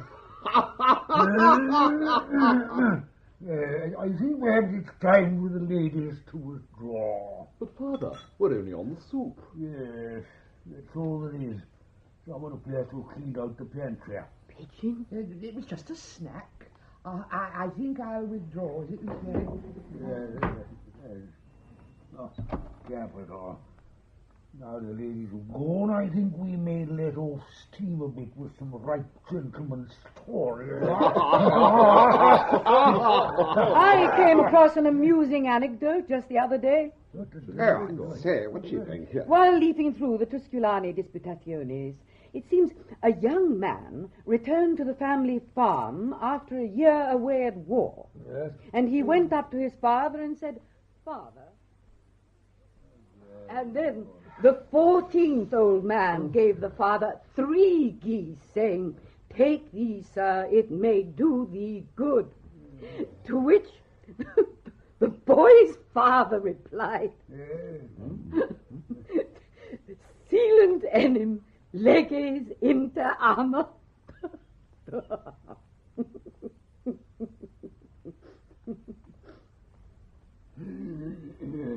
Yes, perhaps it's time for the gentleman to withdraw. I think so. Well, of course, the young man wasn't having any of this. At length, at great length, we repaired to our room and considered how best to hasten the demise of Sir Courtenay Massingbird. Phew, that was a near thing, Livia. What was, Pigeon? That dreadful Mr. Taylor has been pressing his attentions on me all evening. Oh. I've only just got rid of him. Good night, sweet ladies. Yes. Good night, Mr. Taylor. Phew. Well, did you find out anything useful? Yes. Chef's making an iced plum cake for tomorrow's tea. No. I meant, did you find out anything that will help us to dispatch Sir Courtenay and escape unpunished? Oh, I see. No. Well, no matter. We'll do the deed and set a false trail afterwards. It wouldn't be the first time. Oh. So, what's it to be? Something with a classical flavour? Of course, Livia. Then, what about mushrooms? Oh, no, I couldn't eat another thing. Not you, Sir Courtenay. We'll poison him with mushrooms. Ah! Do you not recall the exploits of Augustus's wife, my namesake? Walcott? No, Livia. Oh, why do I bother? What about hemlock? No, too slow, I fear. I want to be away by tomorrow. Oh, but the iced plum cake. This is not an enjoyable task, but as Cicero says, Iocundi acti labores. Completed labours are pleasant. Do you know any quotes about P.E.? Apply your mind to the deed. I know. Why don't we drop a tortoise on his head, like Euripides? It was Aeschylus. And where are we going to find a tortoise at this time of night? Near Bristol. What?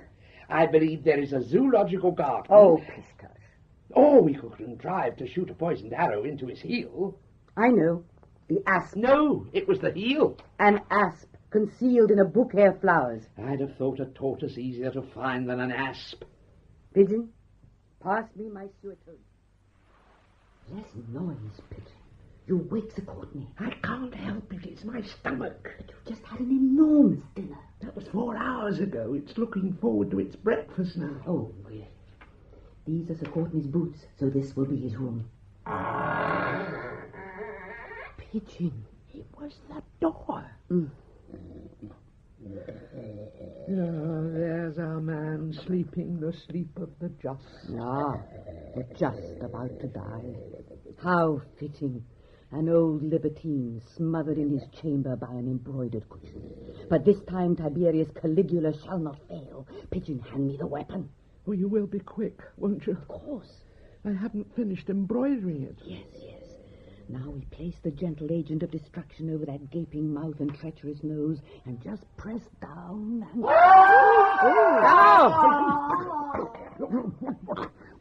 What is it? What's happening? Hello, ladies. What on earth are you doing here? Well, it's like this, you see. We heard a scream and came to see if you were all right. Yes. Ah, well, that's very thoughtful of you. Sir Courtney. Oh, excuse me, ladies. Quelch, what the blister's going on? Well, it seems there's been a most unfortunate incident, sir. Incident, man? It's Mr. Taylor, sir. He's been murdered. Oh! Well, it wasn't us. Ah, I think we'll find out the culprit soon enough, eh, ladies? I don't know what you mean. We're such a celebrated pair of detectives in the house. Yes, indeed. And our first task must be to view the body. We entered Mr. Taylor's room, and I must confess, it was no easy task to hold my gaze upon the grisly tableau that greeted us. Everyone else kept jostling for a look. The unfortunate Taylor was slumped over a folio of artistic views of Paris. His scrawny, betalcumed gizzard constricted horribly by a thin leather cord. Mr. Taylor was indeed dead, throttled by his own monocle. How ghastly! Quelch! Yes, sir? Who discovered the body? Katie, the chambermaid, sir. Indeed. The first question I might ask is what she meant by entering Mr. Taylor's room at such an unseemly hour. Well, we need hardly look far for the answer to that one. I don't follow. Well, no matter. The police must be called and the proprietors observed. See to it, Quelch. Very good, sir. And I suggest we all go back to our rooms and make up for lost sleep. Off you go. Miss Walcott, Mrs. Pigeon. Yes? Don't think I don't know what you were up to in my room. Oh. He's tumbled us, Livia. And what were we up to, Sir Courtney? Well, I would guess that you and Miss Pigeon have certain designs upon my person. Very well. It's no use hiding it. We have. Yes, the Mausoleum Club. That's my girls. See you tomorrow night when the fuss has died down. I leave me door unlocked. Well, it's an ill wind that blows no good.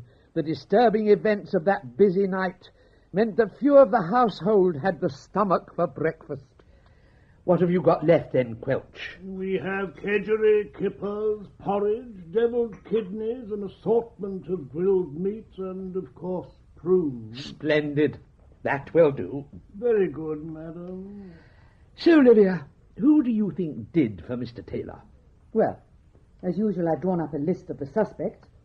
There's Katie, the chambermaid, Horace, the quick-tempered son of the house, the taciturn Captain Carver, his lady, and, of course, Sir Courtney himself. What about us? Oh, don't be stupid, Pigeon.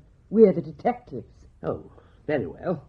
Which of the people on that list would wish to kill Mr. Taylor? I don't know. Let's just say the butler did it. What, Quelch? Oh, who would believe that? Everyone. Everyone believes what we say. Do they? Naturally, because we've always been right in the past. No, we haven't. Perhaps not. But everyone believes what we say. Yes. Yes, they do. Even that time when we had to tamper with the evidence to suit our conclusions. Ah, yes.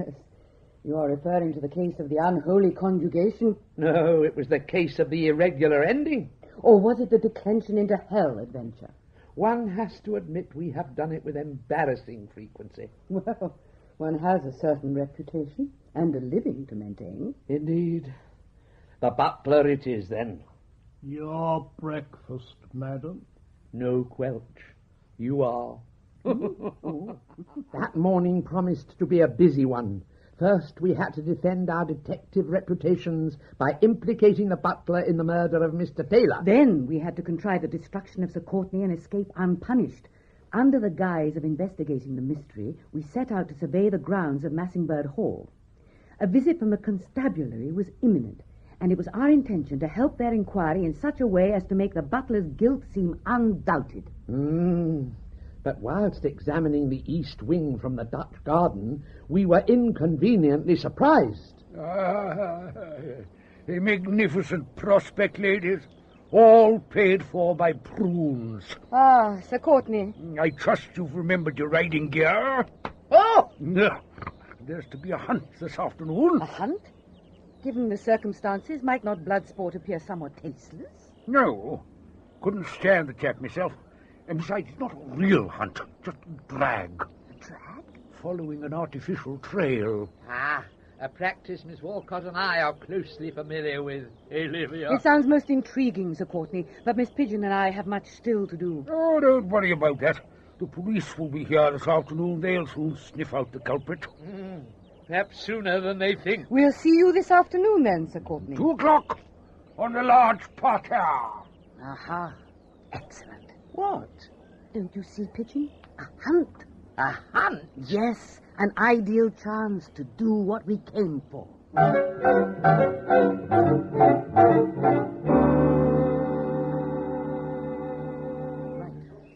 All the clues laid, Pigeon? Yes. The bicycle is upside down in the ha-ha. 3 feet away is a page torn out of the Calcutta Railway timetable, and inside the house is a false moustache pasted to the back of the bust of the Duke of Wellington. You didn't forget the stockings in the Pigeon-eye clock. Oh, never mind. We have enough to make a case. And the other matter? I have laid a second drag, more strongly scented than the first, over to the west. That should lead Sir Courtney straight to his quarry. Huh? The one with the 60-foot limestone cliff. Ah. You sure you won't change your mind, ladies? Thank you, no, Sir Courtney. It all seems terribly dangerous. Nonsense. Perfectly safe, so long as you keep a sound head on your shoulders, Warcarver. Yes. Nag too lively for you? No. How many fingers am I holding up? Yes. Exactly. Hello! Keep up, Horace! Yeah! That's right, Sir Courtney. Lead from the front. Goodbye! We watched the swarm of pinks disappear over a prune-purchased hill. It was a stirring sight, made all the more so by the knowledge that Sir Courtney would never see Massingbird Hall again. Aha! They're back. Wake up, Pigeon. What? Remember, we know nothing. About what? That's the idea. Now compose yourself. Here's Horace. Who's Horace? Messingbird's son. Miss Walcott, Mrs. Pigeon, that has been the most terrible, horrible, ghastly accident. Oh, really? Goodness. It really is the most awful thing. Oh, you poor boy. What has happened? Captain Carver, he's been killed. Oh, no. With your poor mamma so recently passed away, you are now... Captain Carver? Yes. A wire stretched between 2 elms took his fine military head clean off his shoulders. Did you do that? No. Well, it wasn't me. Oh, funny. What fiend could find it in his soul to perpetrate such a cowardly and heinous affront to heaven? Believe me, Horace, we shall do our utmost to find out. Afternoon, ladies. Splendid ride. A shame about old Carver. Still, you think of something to take your mind off it, eh? Oh, what's the matter? You look as if you've seen a ghost. It was clear that our designs on Sir Courtney were being obstructed by an unwitting rival in murder. It was the rummest case we'd ever perpetrated, and its solution seemed further away than ever. Still, at least Massingbird Hall had its consolations. Tinker, tailor, soldier, sailor... Oh, no, don't fancy that. More prunes, please, Quelch. Certainly, madam. Tinker, tailor, soldier, sailor... Oh, this is impossible. Everybody's dying except Sir Courtney. Tinker, tailor, soldier, sailor... The whole situation is getting thoroughly perverse. Not knowing who this mysterious murderer is could bring our scheme to utter ruin. I thought we decided the butler did it.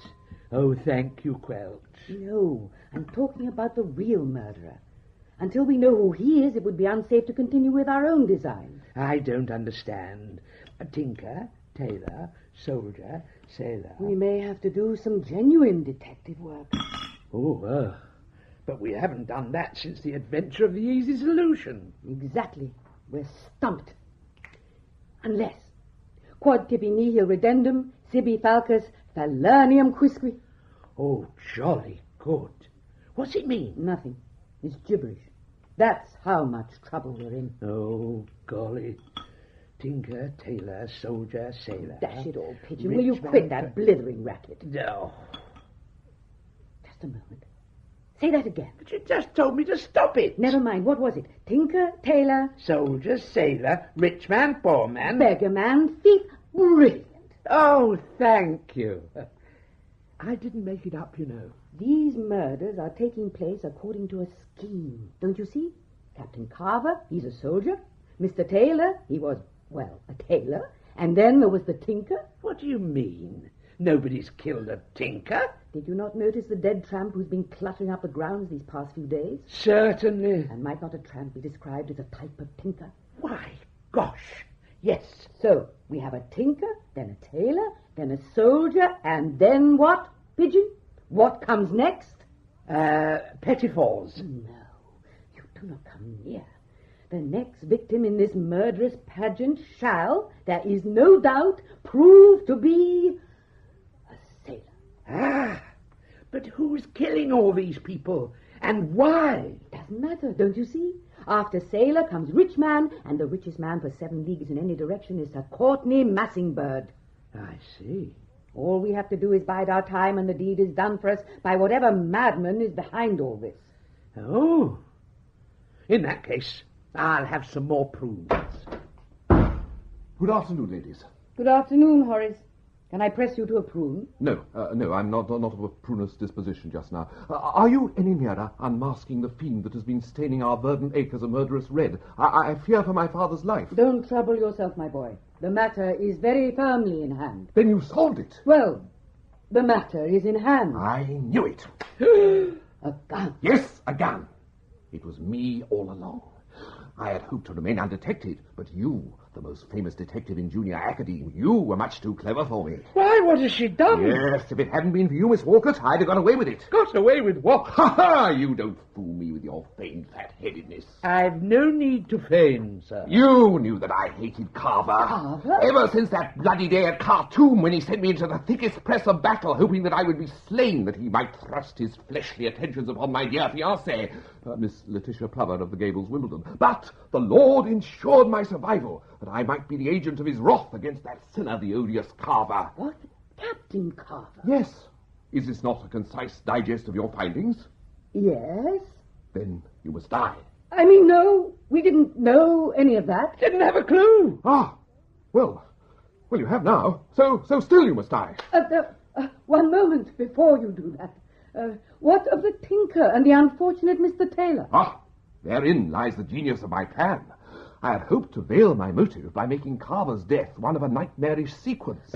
Thus would the police be thrown off my scent and onto that of some imaginary lunatic. Surely. But thanks to you, my plans have been cast awry.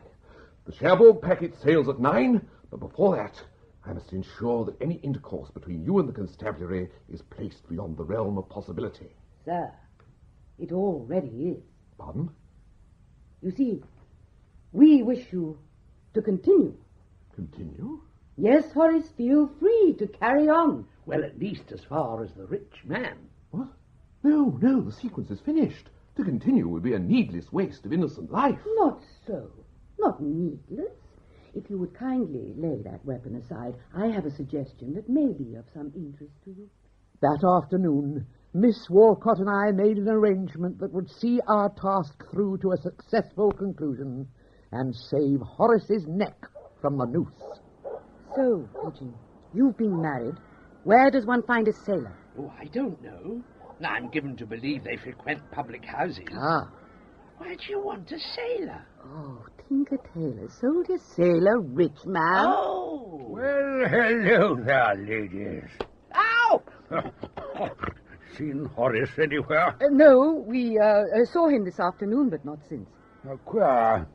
I shall inspect the pergola. Sir Courtney, is there a public house in the neighbourhood? Why, yes, there's the ash tree at Galabray. It's a bit rough, though. So much the better. That's right. Nothing like a drink to loosen your stays. Beg your pardon. 10 o'clock tonight. Remember, the door's unlocked. Missed. Oh! The ladies all swim around. It's long and it's thick and it costs over crown. The faithful Lord. Good evening, landlord. Evening. We'll have our usual, please. Who are you? Oh, sorry. 2 quinine waters, please. I wonder if you might help us. We're looking for a sailor. What? A sailor. Well, you won't find one round here. We're 50 miles inland. Lost. Oh, well. Down the hatch. We killed the landlord, dressed him in a sailor suit, and positioned him in the Massing Bird Arboretum. But this is monstrous. Once more innocent blood is spilled. It was simply a means to an end, sir. An end to which you had ineluctably impelled us. The end. That is where all wrongs shall be righted. Anyway, it was our plan that any blame for the crime should be laid with Horace. Yes, where was Horace? All in good time, sir. All in good time. In the interim, Miss Walcott and I hurried to keep our tryst with the lascivious baronet. We tiptoed gingerly to Sir Courtenay's room, and then... Yes? Well, what happened next? This. Oh, ladies! Ladies!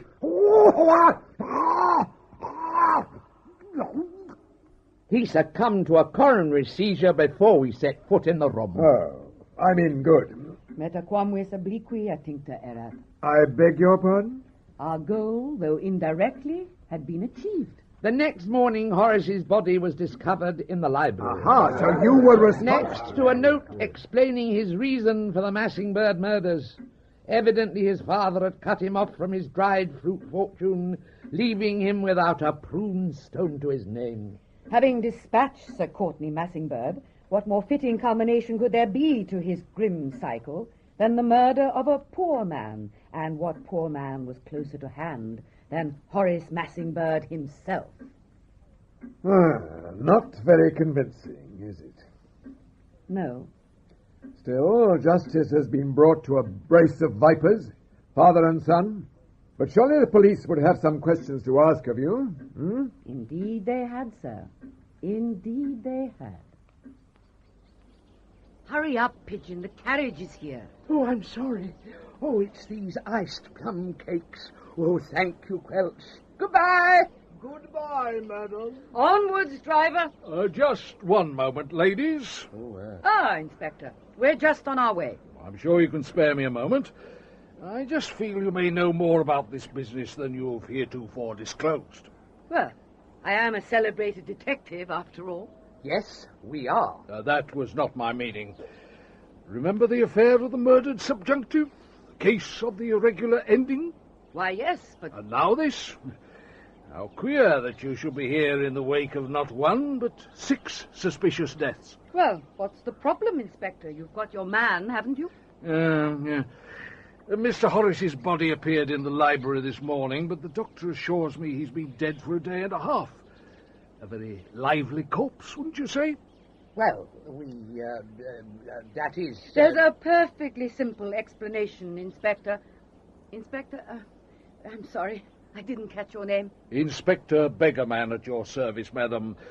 And this is my assistant, Constable Thief. Oh, really? How very convenient.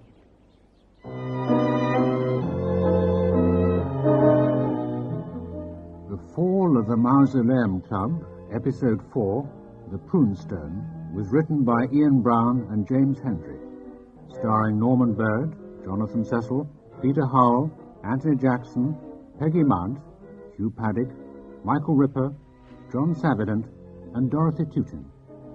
Music by Max Harris. The producer was Paul Spencer.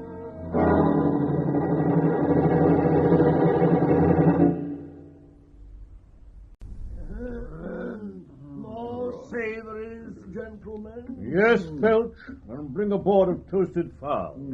Yeah, very good, sir. This is no time for breads. The sparrows are stirring all over St. James's. There is very little time. And 2 reports yet to deliver. Which of you was sent to destroy Dr. Julius Venn? He was the most dangerous of the 5. and I'm most keen to hear of his demise. Well, it wasn't anything to do with it. Well, it was Mr. Tilly. Oh, he's late. You surprise me. Well, if we persist in allowing common tailors to join... But it's our proudest tradition that this club should have but 2 conditions of membership. And Tilly, although he be common tailor, fulfills them both admirably. Then the club's tradition should be re-tailored to fit the time. Oh, but how can you begin to... These petty squabbles about your club's administration are diverting, but given Mr. Tilly's absence, purely academic. What do you mean? You agreed you would fulfill my 5 commissions, and in return the dossier of your indiscretions would not be sent to Inspector Cadbury of Scotland Yard. Since you have failed to keep your side of the bargain, it's the Newgate jig for you all. No, I say this. Farewell, gentlemen, ladies. Seize him! Don't let him get away. And if you were thinking of impeding my passage in any way, don't forget I still have this. You are very wise. Goodbye. Great powers. Hello. Tilly! I'm not late, am I?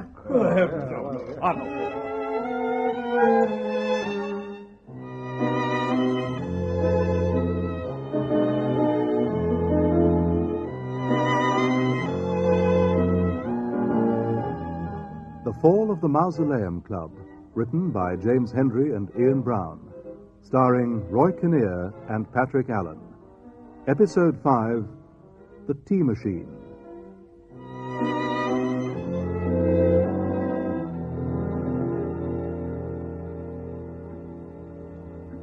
Well, gentlemen, I think you may resume your seats for the time being. Tilly, will you not sit down? I don't think I can, actually. I've seen it all now. Trousers made of metal. Oh, they're not trousers. Hurry up, Mr. Tilly's sartorial taste has no bearing on the report he must now deliver. Well, on the contrary, sir, its bearing could not be heavier. Then speak up and stop wasting time. Time? How ironic. But you'll learn why soon enough. A year ago, sir, you set me the task of destroying a noted mathematician, Dr. Julius Venn. And as the days turned to weeks and the weeks turned to months, I considered how best to seek out Dr. Venn and dispatch him. But surely I gave you his address. Did you not visit his house? Oh, yes. But he was out. Anyway, time passed, and as the day set aside for this meeting drew inexorably closer, my apprehension at not fulfilling my mission turned to something like anxiety, until the moment for action could be put off no longer. So it was yesterday morning... At my bachelor lodgings in Kensal Rise, I resolved to strike while the iron was hot. Another kipper, Major Fairfax? Or some more of Massingbird's finest prunes? I fear not, good lady, or I shall miss the 8:17 Whitehall omnibus. Time and tide. Good day. Morning, Tilly. Yes. Mrs. Boyle, just a 3-minute egg, please. No, I'll have a kipper. No, I'll have an egg. Oh, yes. Them's as pays no rent, don't eat no eggs. Jolly good. Kippers it is. You'll have nothing till you settle up, Mr. Tilly. Well, it's all for the best. I've no time for breakfast today. Oh, got some work at last, is it? In a manner of speaking. Might leave it till tomorrow. Well, here's a job you mayn't put off till tomorrow. Hey? Here's a card for you, come by the 3rd post this morning. Well, put it in the rack for later. Dear Mr. Tilly, I wish to be measured for a gentleman's evening suit with accessory pockets. Please come to my house at 2:30 this afternoon. Oh, dear. Who's it from? Yours, etc., Julius Venn, Doctor. Venn? 2:30 this afternoon. No, I meant... Ooh. Now, what would you like for breakfast? So the fish was baiting the angler. It was clear I must act with all speed. 2 choices lay before me, careful thought or further consideration. I swiftly came to a decision. Oh. Yes, and don't come back till the rent's in your hand. Righto, Mrs. Boyle. Cheerio.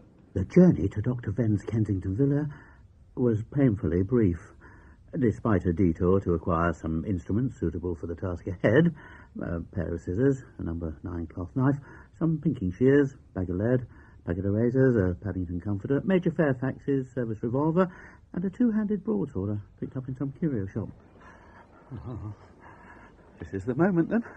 Oh, heavens, I'll never get away with it. He's bound to notice the broadsword.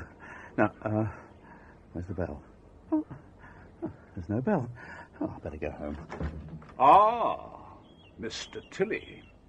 You're late. I'm not Mr. Tilly. Come in, please. And don't forget your tools. You'll be needing them, won't you? Not necessarily. I followed Dr. Venn into his parlour, a room filled with all manner of queer and ingenious devices. These he demonstrated with horrible relish, as I nervously noted his corporeal dimensions. And see here, Tilly, an electrical apparatus for the mixing of pastries, slicing of vegetables, and pulping of fruits. Could you raise your arms, please, sir? 36 inches. What's the matter, young man? You seem a little nervous. One would think you were measuring me for my coffin. No. That's not what I'm doing at all. Well, this device, thanks to the inhalation of air by means of a vacuum... your collar measurements, will sir? make the carpet beater a thing of the past. Go on. Why don't you? What? The tape is tight around my neck. Now's your chance. I don't know what you mean. Now, come now, Tilly. We can be frank even though we can't be friends. I know full well of your grisly intent. Oh, what? I know who you are. I know why you're here. And I know all about the deadly confederacy you represent. Oh, Mr. Tilly, you've dropped your tape measure. How do you know? You'll find out soon enough. Right. All right, then. You forced my arm. Dan, where's that gun? I'm waiting, Mr. Tilly. Now you shan't escape me. Of course not, Tilly. You are eager to do your job. Yes, I'm very eager indeed. But before you do, I have one more machine to show you. A machine? Yes. I call it the tea machine. All right, just one, but be quick. No tricks. Of course not. Come this way.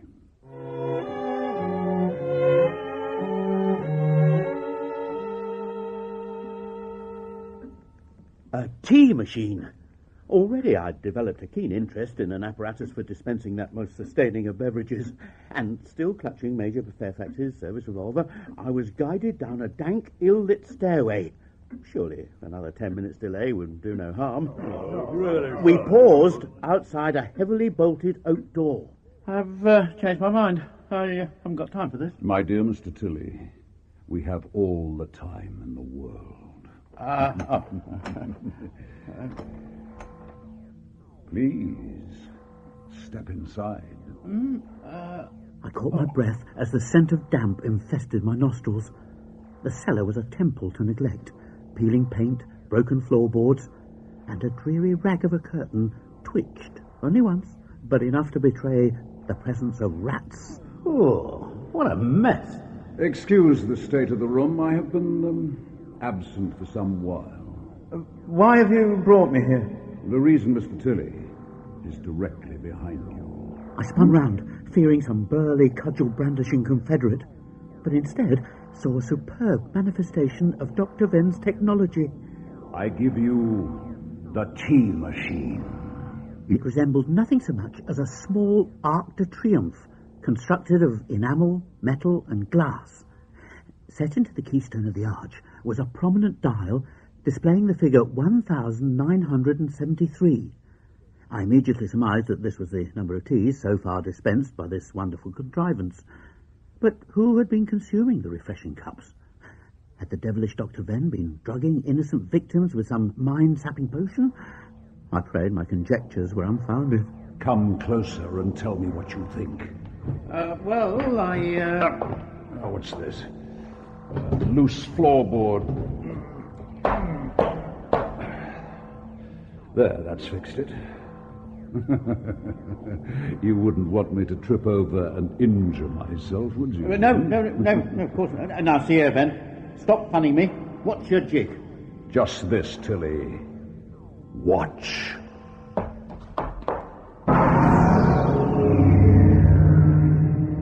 So saying, he turned and ran, dashing full pelt through the arch of the tea machine. There was a nervous blue flash of flame as a dozen glass valves incandesced. A silence followed, and of Dr. Venn there was no sign. Fearing some secret escape route, I gathered my last ounce of determination, closed my eyes, and plunged through the shimmering arch. I give you the tea machine.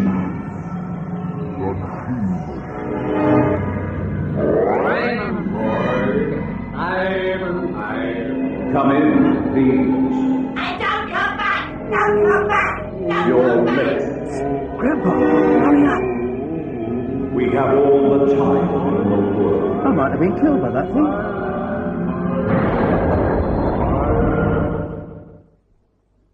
At this point, it became clear that the tea machine was not a device for the dispensing of drinks at all. No, sirs, the tea machine, I was soon to find out, was nothing less than a contrivance for projecting a traveller, body and soul, forward into posterity. Good Lord. Yes, of course. We scientists use the letter T in our arithmetical deliberations to denote the dimension of time. Indeed. And as I passed through Venn's machine, I felt as if my whole life were passing before my eyes, even those years I've not yet seen. When I emerged from the arch, the room was exactly the same as it had been a moment before. There was nothing in the least remarkable, save in one important respect. Of Dr. Venn, my teasing quarry, there was no sign. There being no other exit, I quickly remounted the cellar steps and pushed my way through the open door to be greeted by the first of many perturbations. In the few minutes I'd been in the cellar, Dr. Venn's house had been completely removed and replaced with a colonnaded hall of colossal proportions, not unlike the South Kensington Museum. But this is madness. Who are all you people? Hello? Hello, sir? Yes? What is this place? Where's Dr. Venn's house? Dr. Venn? What business have you with him? This fellow was looking for Dr. Venn. Is he indeed? Dr. Venn! The out stop. Be off with you. I lurched round the crowded hall, drunk with confusion. It seemed I'd stumbled into a gallery of statues, full-sized figures, moulded in shining reddish metal. So lifelike was each portraiture that one might almost think one was in the presence of its subject. In fact, as I paused before the perfect replica of a young man, did I not see his hand move ever so slightly? Bending closer, I learned the truth. There, from the tiniest of tiny holes in the statue's hand, writhing, spiralling, groping, came a bloated white maggot. Grandpa, hurry up. Pardon? Grandpa, there's no time to lose. Let go of me, and mind your manners. I'm not your grandpa. Oh, terribly sorry, but you are. What? Keep your voice down. We managed to decoy the police, but only for a while. Hey, this isn't Tilly. That's queer. It's a dead ringer for him. Oh, they've already seen through Freddy's disguise. Damn. Mind your language. Come on. Before I could find the revolver, my abductors had thrown a blanket over my head and bundled me out of the building. I am unable, therefore, to draw more than the haziest sketches of the journey that followed. Come on, Grandpa. Jump on. Huh? This is the automotive promenade. It's the way most people travel about, thanks to the great Dr. Venn. Yeah, there's a network of them all under London. My brothers and I helped dig them. Here, step on to the next one. But be careful, it's somewhat faster. That's it. Now, when we reach the innermost belt, we'll be travelling at a full 28 miles an hour. Good heavens. This is Marble Arch. Not much further, Grandpa. Then you'll be safe enough for the time being. Well, I am immensely pleased to hear that. Now, will you kindly stop calling me Grandpa? I'm no older than you are. But you are our grandfather, Grandpa. This is the 7th of August, 1973. Come again? The 7th of August, 1973. Remember that. It's important. Yes. Oh, here we are. Regent's Park. Step lively. The Regent's Park of tomorrow, gentlemen, is not the broad, salubrious garden we know today. As we emerged from beneath the streets, I beheld a dismal array of cramped, squalid tenements. All that was likely to flourish here were the dark blossoms of crime and cholera. This is us, Gloucester Gate Towers. I say, it's very tall. Are you sure it's safe? Oh, yes, safe as houses.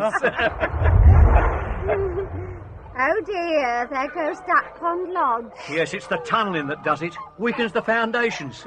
Tunnelling? Yes, the automotive promenade we've just been on is one of many, each dug by a rival tunnelling company. Come on, then. Let's go up. Up?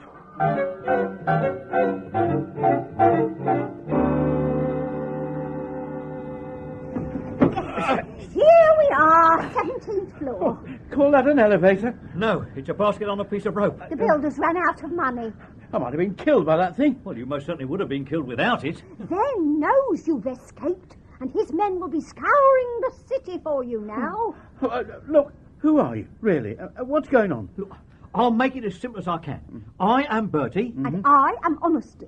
But who are you? We are your daughter's children. But I have no daughter. Well, make sure that you do, for she has to bring us up to expect your arrival on this very day, the 7th of August, 1973. If you don't, we wouldn't have been there to save your life. What? You see, Ben is an important man in society. Most of the marvels you see around you today were developed from his inventions. But, as our mother explained to us from an early age, the true foundation for Ben's success was his ability to travel in time. Exactly. The T-machine allowed him to tamper with our past and your future, so contriving an unfair advantage for his own inventions. But how? Have you ever heard of a man called Marconi? No. Nor shall you ever. He was just one of the score of geniuses who were murdered so that Ben might prosper. Do you follow so far? I think so. Good. Quiet! Someone's coming. Hello there. How are you all for soap? It's Freddie. Another grandchild? That's right. I'll board up some cow's feet. Now then, when you emerged from the T-machine, Ben had arranged for the police to arrest you and have you done away with. So, we used this photograph of yourself. Yes, don't forget to have that taken. And disguised our brother Freddie as you, his grandfather. He acted as decoy for the police while we bundled you off here. Say, how clever. Well, it was your idea. I see. You won't forget it now, will you? No, look, no, I really am most grateful, but if I can rely on your help just once more, I'd like to return to my own time. Not until you have killed Ben. What? We made it very simple for you. You got Major Fairfax's revolver, yes? Yes. Then you shoot Ven and escape to the past. Well, I don't know. I'm getting to quite like it here, surrounded by my family. Are you sure this is him? I thought Mum said he was a boxing champ. Look, we're not asking much of you, simply to repay the risks we've already taken on your behalf. But I'll never be able to find him. See here. The court circular says that Dr. Julius Venn will attend a performance of the Royal X-Ray Ballet at Covent Garden tonight. So? So, you'll be there too. Here's your ticket. Oi, there are two bogies down there knocking on doors. What? You better clear out, Grandpa. But you said... No. You'll be safer on the move. Where will I go? With me. I'll show you the sights. Get in the basket. Grandpa? What? What's the date? The 7th of August, 1973. Good. The afternoon passed all too quickly, and at 4 minutes to 8, I was in the newly refurbished crush bar of the Royal X-Ray Ballet House, Covent Garden. Hadn't we better go in, Bertie? The ballet's about to start. No, damn it. What? Ven hasn't turned up. Oh dear. We might as well go home. Oh, blast you, Grandpa, you dithering old fool, don't you see? Ven has obviously sniffed our jig. There he is, officers. Oh, no, the beef's up, it's the bogies. Run! But surely not. I mean, Arrest this man. He is a threat to the Empire.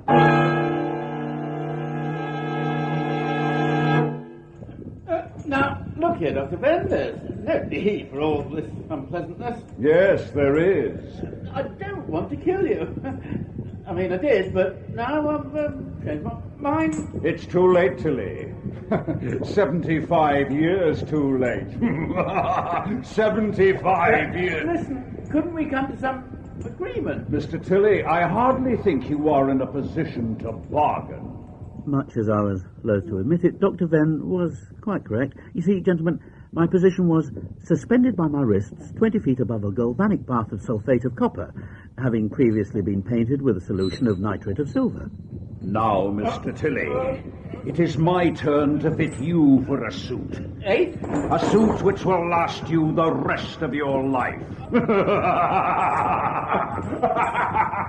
Fall away, lads!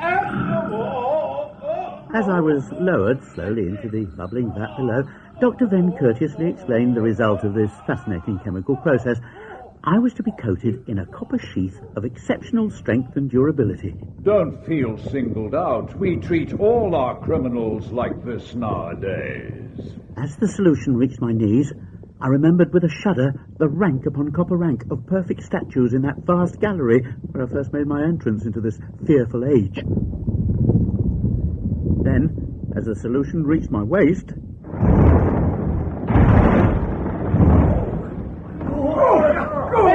What's happening? The building's collapsing! Run for it! But he's only half dipped. Come back, you cowards!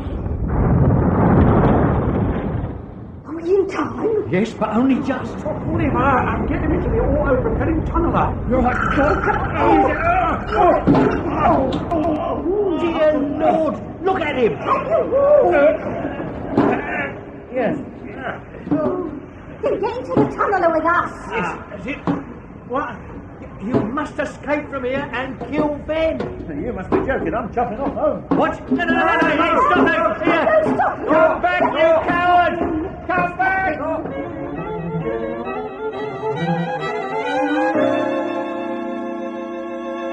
I made what haste I could, given my newly becoppered condition, and breasting an archway, I found myself in the very hall of statues where my nightmare had begun.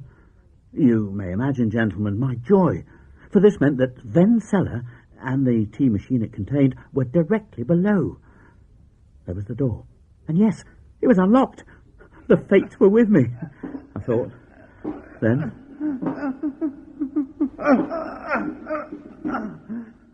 But as I stood once more before the miraculous tea machine, I realised why my entry had been so simple. Hello there, Tilly. Eh? Yes, I got here before you. And so did I. And so did I. And so did we. But who are you? How can this be? Which one of you is Venn? We all are. I am Julius Venn from 5 minutes into the future. I am Julius Venn from 15 minutes into the future. And I am Julius Venn from 40 years into the future. Ah, yes. Well, I don't think we'll be needing you. Oh, all right. But you don't mind if I watch, do you? It would be a pleasure, sir. It'll be nice to know that 40 years from now I will once again savour the moment of Tilly's dismemberment. Seize him! Help! I apologise. Don't you see, Tilly? The very fact that we exist 5 minutes, 15 minutes, and 40 years into the future proves that your mission to destroy me will end in failure. Indeed, Tilly, I am destined to survive to be a very, very old... What happened? He simply vanished into thin... I know what's happening. We're all ceasing to...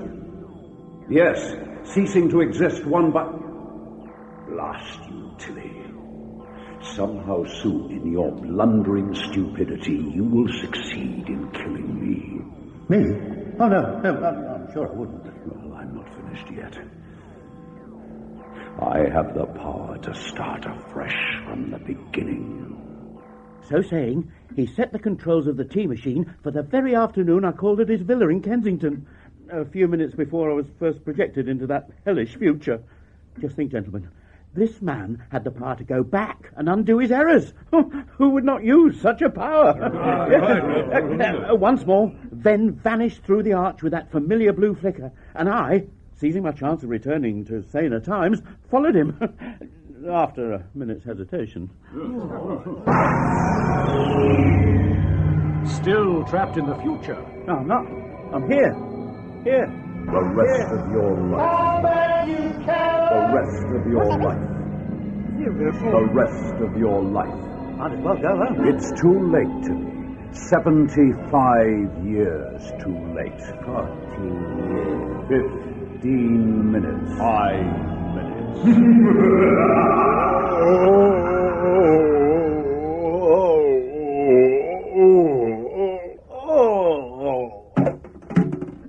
I appeared in Venn's cellar, where everything was as it was when I first left. But for one thing, there, sprawled on the floor at my feet, was the twisted corpse of Dr. Venn. So hastily had he run from the arch that he tripped headlong on a board sticking out from the rotting floor and broken his scientific neck. As I bent over Dr. Venn to assure myself of his decease, I was startled to hear voices and footsteps descending the stair to the cellar. I've changed my mind. I haven't got time for this. For the first time in my life, I made a speedy decision and concealed myself and the late Dr. Venn behind the dreary rag of curtain I had noticed earlier. My dear Mr. Tilly, we have all the time in the world. I held my breath as two familiar figures entered the room. Oh, what a mess. Excuse the state of the room. I have been absent for some while. Why have you brought me here? The reason, Mr. Tilly, is directly behind you. I give you the tea machine. Come closer and tell me what you think. What's this? Loose floorboard. There, that's fixed it. You wouldn't want me to trip over and injure myself, would you? No, of course. Now, see here, then. Stop punning me. What's your jig? Just this, Tilly. Watch.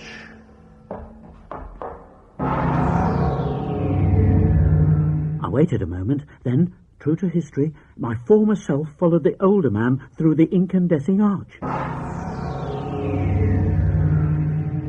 As soon as it was quiet, I emerged from the curtain and went home. But before I did, I took the precaution of destroying that paradoxical invention. And so it was, gentlemen, that all Venn's willpower was turned into one big won't. Why, that's the queerest one yet. Yes, too queer by half. I, for one, do not believe a word of it. Well, look here, sir. You have my legs as copper-bottomed evidence. And the body of Dr. Venn, which, thanks to an anonymous postcard, will be discovered by the constabulary this afternoon. But see here. If you destroyed the machine, how on earth will it exist in the future that your future self may affect his return to the present? It doesn't matter. I've already returned, haven't I?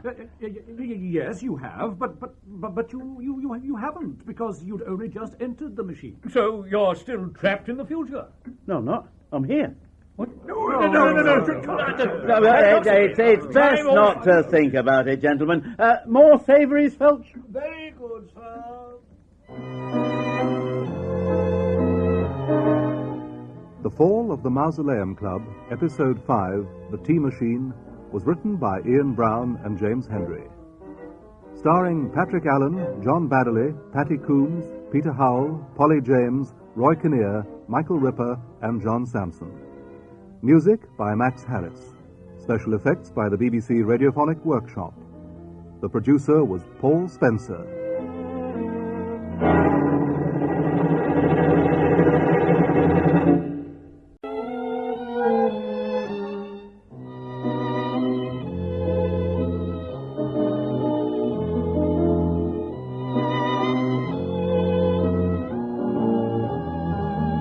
Fall of the Mausoleum Club, written by James Hendrie and Ian Brown.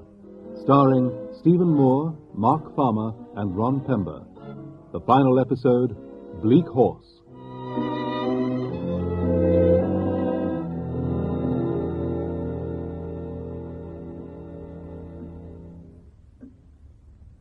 So, General Cheeseman, Trevor, Sir Courtney Massingbird, and Dr. Julius Venn. All are brought to book. That great book whereto we must all be brought, eventually. So you are content? Content? Can you not count? A year and a day ago I sent you to deal justice to 5 enemies of society. You have given me 4. Ah, Felch. Breakfast, where is it? Oh, forgive me, sir. I was arranging the transport. Transport? For whom? I had understood, sir, that you would be leaving soon. Nobody is leaving until I am assured that Mr. Joshua Farley, the industrial murderer, is dead. If I am not, Inspector Cadbury of the Yard will read of your club's crimes this very morning. Not Inspector Cadbury. I'm afraid so. Now then, who has the 5th report? Aye, sir. Timothy Tapperton at your service. Then give your account, sir, and may brevity be your watchword. Very good, sir. There once lived in a sequestered part of the county of Kent one Mrs. John Tamperton, a good wife who, her husband having purchased a small farm near Tunbridge Wells, gave birth to 8 fine daughters and 9 strapping sons. Of the latter, the 7th was, after a not undistinguished career at law, destined to be the father of your humble narrator. God's teeth, get on with it! But I wish to present a full picture of my beginnings, that the foreground may be illumined and offset by the broader detail. Please, brevity. We have but half an hour before... We have but half an hour. Oh, very well. Farley was dead, to begin with. Farley, that Midas among misers, that Croesus among cheese parers, whose meanness was as famous in Limehouse as Farley's rope was renowned throughout the empire, a man so parsimonious he made his clothes from hemp, for hemp could be bought wholesale, was dead. Farley had foreclosed his last foreclosure, cheated his last cheat, for Farley was dead. Yes, I had been sent to kill Farley, and Farley was already dead. Yes, I think we've got the idea. Yeah, but wait, it is not as simple as that. Before this was disclosed to me that he was dead, I went, on your orders, sir, straight away to Quilly's Wharf Limehouse and the rope manufactory of Mr. Joshua Farley. Excuse me? What? I'm looking for Mr. Farley. Why? I wish to make his portrait. Ah, and artist, eh? Where's your easel? Ah, I need no easel. Look. Oh, and photographist. That's right. Now, keep still, little chap. What are you doing? Taking your picture. I am keen to record every aspect of the modern industrial scene, even the very dirty ones. Now, look spiritually impoverished. Ah, my eyes! Now, where's Mr. Farley? I wish to be done with him quickly.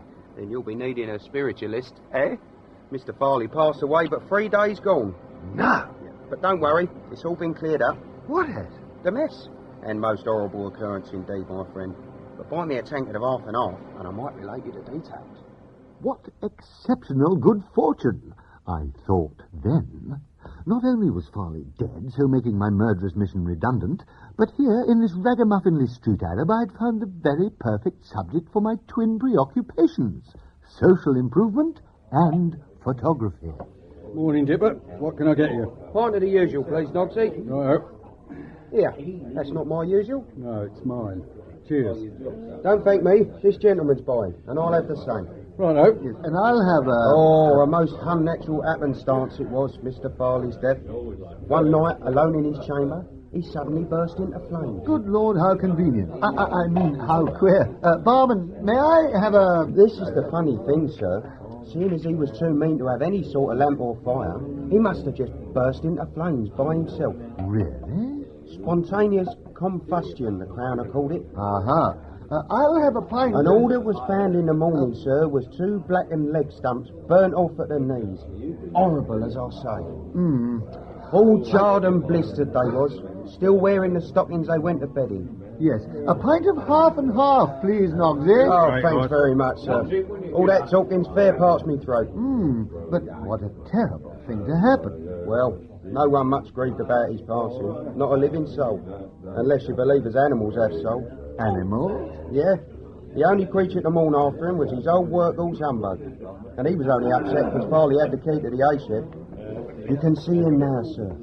A ghostly grey nag wandering the streets, with a face as long as a coffin nail. How interesting. Nogsy, a pint of half and half. Oh, thanks very much, sir.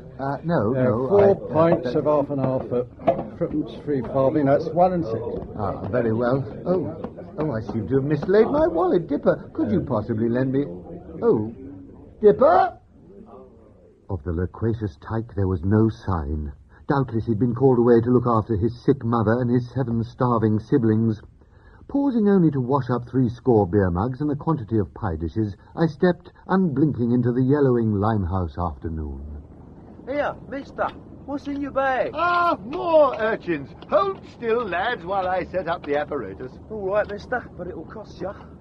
Oh, look, it's Humbug. Yeah, get away. Get away. Leave a brick at him. No, wait, this is most fascinating. Hold still, Humbug.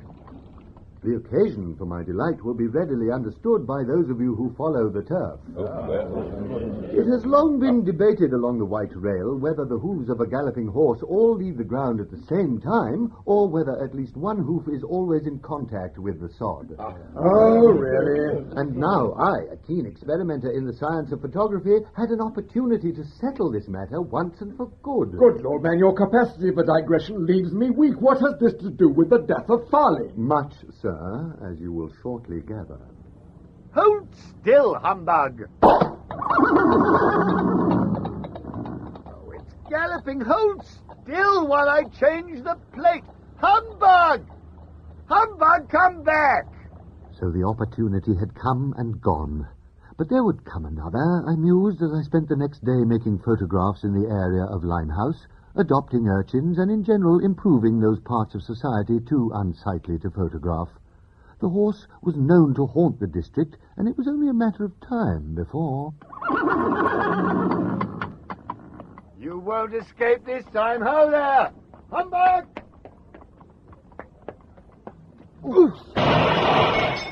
Go, you claybrain, I've dropped me bottle of 14p.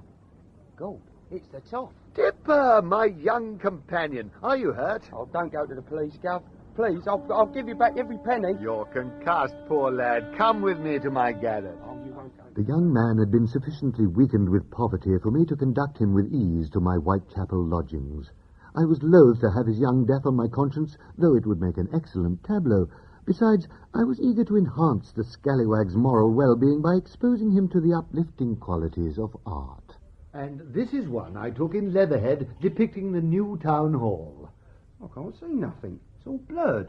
Yes, I'm attempting to emulate the style of the French Impressionist movement. Oh, yeah? And this one, if you recall, is the portrait I made of you in the rope factory. Well, how do you know it's me? You've missed me head off. Well, that's deliberate, of course. Yeah? Yes, I'm constantly trying to push back the boundaries of this new field. Are you sure? Yes. Now, look at this one. It shows my good friend, the Punch cartoonist Ziz, sketching a servant. And what's that great white thing looming in front of him? Looks like a ghost. No, that is my thumb. I purposely included it lest the spectator forget that this is a photograph and not the real thing. Well, there's not much chance of that, Gov. Not with your pictures. Well, as I say, it is a new field. Well, I'll say where there's fields, there's cows flop. I'm sorry? And what's this? Now, this is the photograph I made yesterday of the late Mr. Farley's horse, Humbug. It will demonstrate once and for all whether a galloping horse keeps all its hooves on the ground. There we are, Dipper. What do you reckon? I reckon it's a shame you couldn't fit his legs in the picture. Yes, well, as I said, this area of research is highly experimental. Lord love a pony, Governor. Look. Yes, the tree coming out of his head is a deliberate emulation. No, not that. Beside the pillar box. I followed the line of the ragamuffin's filth-encrusted digit, and there, on the far side of the highway, stood the faint, shadowy figure of a man. It's Mr. Farley. Farley? But Farley is dead. God, and haunted photograph. But this is perfectly splendid, Dipper. This must be the first photographic record of a visit from beyond the veil. Just think what an exhibition of such spiritualist plates would do for my reputation in society. It'd be clinking hard to damage it. I shall take some more this very night. Now, let me see. The time now is... that's queer. Where's my watch? Dipper, have you seen my... Dipper? Dipper? No doubt my young charge had hurried off to buy more gin for some wastrel relative, but I had work to do. As a veteran of many psychical investigations, I well knew that a spirit is most inclined to revisit that place wherein he met his death. Stuff and nonsense. You scoff, sirs. But any of those who have no experience of the other side would treat such matters so lightly. Then I suppose you have such experience, sir. Mr. Tamperton, pray continue. Thank you. That night, I found myself in Mr. Farley's former abode, where his landlady showed me his tawdry quarters. My pies and pastries, Mr. Temperton. This is a thick gravy indeed. Do you know what time it is? I'm afraid not, Mrs. Quiver. You see, I've lost my... Oh, will you not come back in the morning? No, it must be at night. Have a shilling. Oh, Lord. Thank you, sir. This is the room where it happened. How the smell of burning lingers. You should have been here 4 nights ago. It stank like a tray of pikelets been left on the hob. And I found him, sir, or rather what was left of him. 2 shin bones and a pair of striped bed socks. Oh, there's a florin for you. Oh, thanks very much. With Mrs. Quiver's help, the psychic camera was speedily erected. It was near midnight, and could only be a matter of moments before the spirit of Joshua Farley walked abroad. 2 hours later... Apples and aspic, Mr. Tamperton. My leg's fair gone to sleep. Besides, it don't seem proper. Not proper at all. Some things are best left untouched. Hush, Mrs. Quiver. Do you not feel that sudden chill? Oh, yes. There. This is it, Mrs. Quiver. Hold up the powder bar. Oh. Stop shaking. You're spilling the powder. Mr. Timothy Tamperton. Now. Oh, me eyes! Seize him, constable! Don't let him get away! Yes, gentlemen. It was the constabulary in the persons of Sergeant Bull and Constable Dribblespout who had... Dribblespout? Yes. See here, Mr. Tamperton, to come across a lady called Mrs. Quiver might just seem plausible, but Constable Dribblespout smacks of invention. Well, it's just that Mrs. Banks and Constable Thompson didn't seem to have the right feel to them. Well, proceed. Shut the door, Constable Dribblespout. You're letting the cold air in. Right, Sergeant. Mr. Tamperton, can you explain what you are doing in the late abode of the deceased? Why, of course, Sergeant. I was looking for a ghost. Indeed. Are you sure you weren't looking for this? A handkerchief? Why would I be looking for a handkerchief? Well, sir, it is yours. How do you know that? By a monogram, sir. Oh, but come now, any gentleman may share the same initials as another. Really? Timothy, Albert, Thomas, Frederick, Septimus, Joseph, Wilberforce, Shaftesbury, Patricia, Tamperton. But where did you find it? We found it but 2 days ago. In this very room. But I was never in this room in my life before tonight. Well, this kerchief tells a different story. Eh, Dribblespout? Oh, thank you very much, sir. No! That's the Queen's evidence. Oh, sorry. This was a most wretched happenstance. The finding of this handkerchief focused the all-seeing lens of Scotland Yard upon my person. How ironic. I had come to murder this rope-maker Farley only to find him already dead, and now found myself implicated in his murder.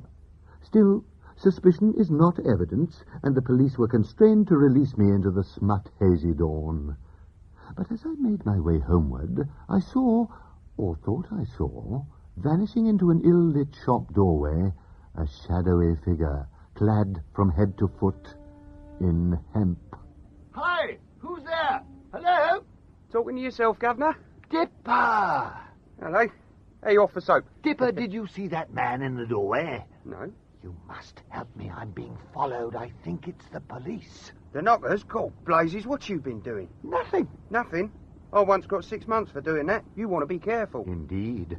Listen, do you know a place where I can lie covey for a few days, just until I can find out who is blackguarding me? Let me cogitate. Aha. I know just a place.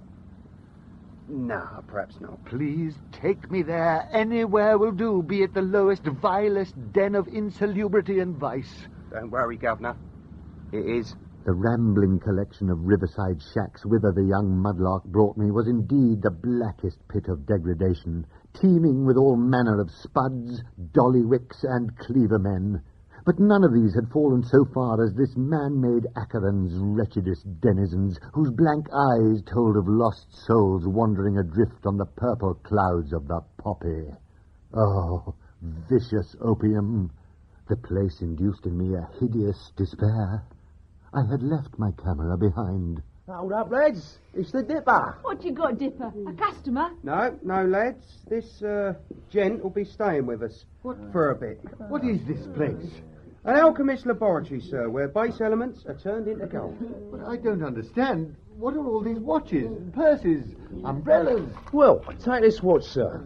An ordinary watch, to be sure, but passed through the right hands will become half a sovereign. Just a moment. That watch? What about it? It's very similar to the one I've just lost. Well, it's yours for a finny, and not a word to the knockers. Well, come along there, Governor. You look like you could do with a kip. There's your cot. But there's somebody in it. That's all right. That's the broker, sir. He won't mind. Sleep well. I perched gingerly on the edge of the bed, which was occupied by a whey-faced wreck with drooping lids and pinpoint pupils, but whose dress and manner spoke of respectable employment.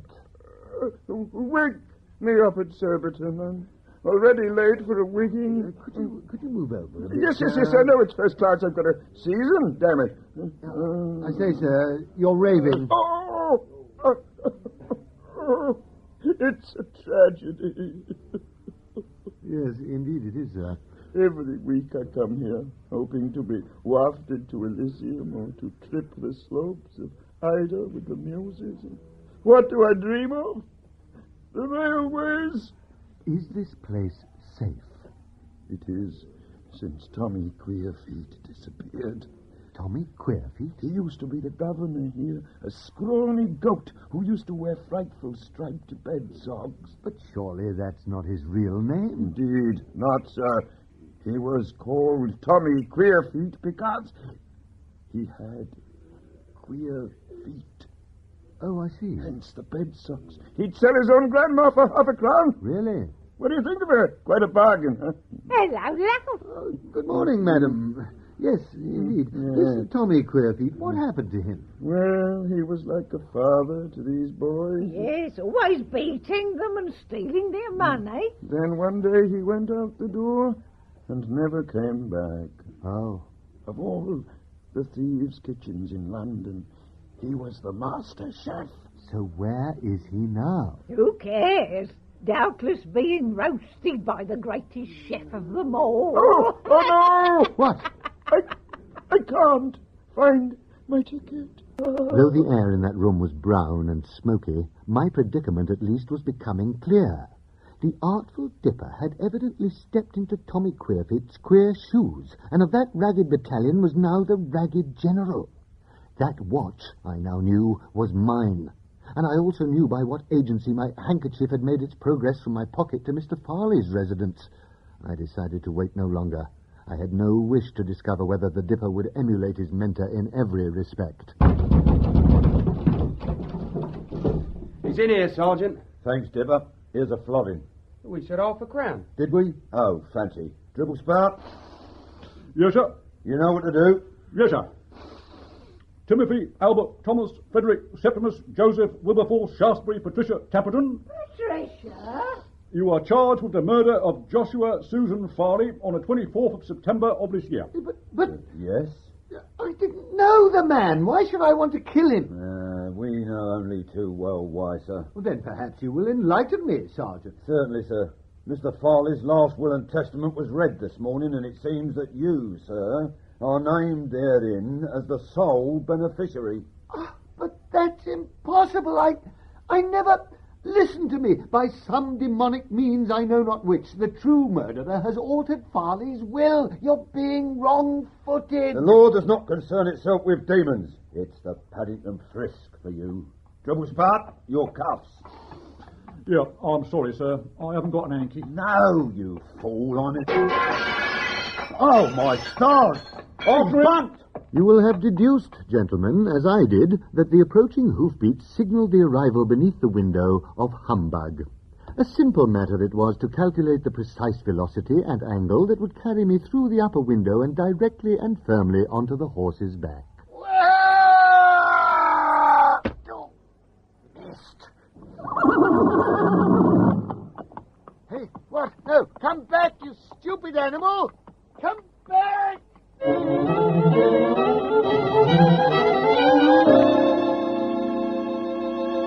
I sped after the receding fetlocks with what celerity I could muster. Up streets, down steps, over hedges, through restaurants.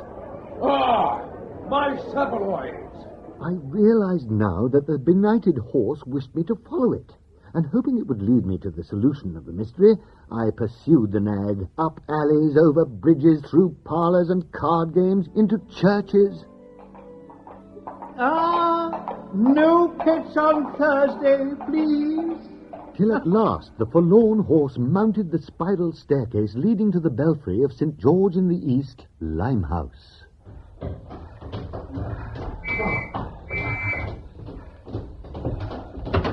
Aha! Timothy, Albert, Thomas. Oh, Mr. Templeton, you are under arrest for the murder of Joshua Farley. Of course, Sergeant, but hadn't you better arrest this man as well? Who's he? Why, Joshua Farley. Damn you, Templeton! But I've seen Farley's body. Or at least I've seen the legs. The legs, as I think Mr. Farley will confirm, are those of Mr. Thomas Queerfeet, who, as was well known, clad his feet in distinctive striped bed socks to conceal his eponymous deformity. Oh. Damn you, Templeton, and damn that wretched horse! Bah! Humbug! You see, gentlemen, Mr. Farley had by some means, I don't know what, been forewarned of my mission to dispatch him to eternity. And how better to evade one's murder than by murdering oneself in advance? It was he who had altered his own will in my favour and bought my handkerchief from Dipper so that all evidence pointed to my guilt. Ingenious. Yeah, I must make a note of that. But that was not the end of it. Joshua Farley, I arrest you for the murder of Thomas Queerfeet. Arrest me? Not while I still have one of these! Stand aside! I engaged the revenant, and there was a bitter struggle between the two of us, which continued. Farley got the upper hand, but I regained the advantage. Finally, he teetered high over Limehouse on the outer ledge of St. George's Spire. Yes? Yes. Well, what happened then? He was arrested and hanged for murder. Oh. Yes, hanged by the very rope that made his fortune. And of course, the will having quite legally been altered in my favour, of Farley's fortune, I am the sole beneficiary. Oh, so justice was done, and justice shall be done by us, I trust. Justice? Justice.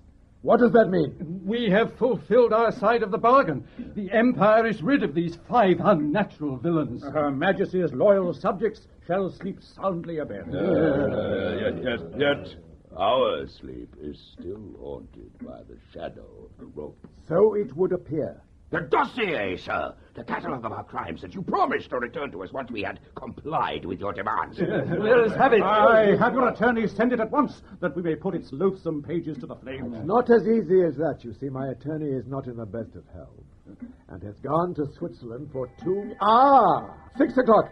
I need spin it out no longer. I can now tell you, gentlemen, that the dossier is not with my attorney. Then where? Last night, before coming here, I placed it in the hands of my good friend, Inspector Cadbury of Scotland Yard. We did as you asked. You betrayer! One does not honour bargains with murderers.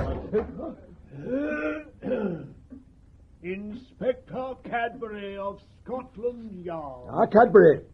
Are your men in place? Yes, sir. The building is surrounded. No one must leave. Then, this is the end. Indeed, and now my revenge is complete. Revenge? Yes. We have spoken already of a young man who visited your club, a man called the Honourable Clarence Green. Green? That young whelp who attempted to join our ranks unbidden? Yes, and whom you murdered most foully for no more than curiosity. But Clarence Green, he was but a worthless fop, a nuppence. What is he to you? Gentlemen, I am Clarence Green. It can't be. Clarence Green is resting at the bottom of the Thames. True enough. But his father, Lord Justice Clarence Green, stands before you. Then all is explained. By setting outlaw against outlaw, you succeeded in destroying both. Ah, yes, and thanks to my ingenuity, you have provided the means to your own end. Damn you! Now, as my man is outside with my carriage, I leave you to the full rigor of the law. Inspector! Thank you, sir. Good night. So, Inspector, this is the end. Yes, sir. No jury could fail to convict on the evidence of this dossier. So, you will waste no time in doing your duty? Of course not, sir. Here it is.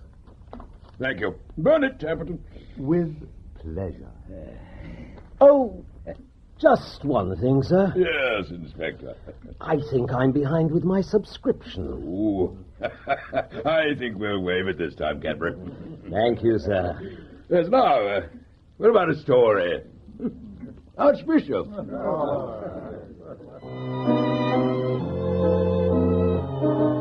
The Fall of the Mausoleum Club, the final episode, Bleak Horse, was written by Ian Brown and James Hendrie.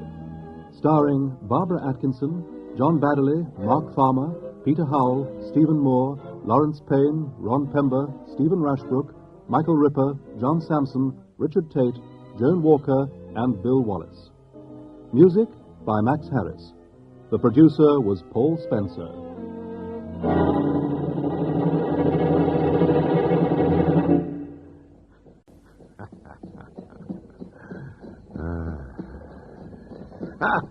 You know, Hobson, it'll be a cunning snake that gets the better of Lord Justice Green. Oh, indeed, sir. Oh, yes.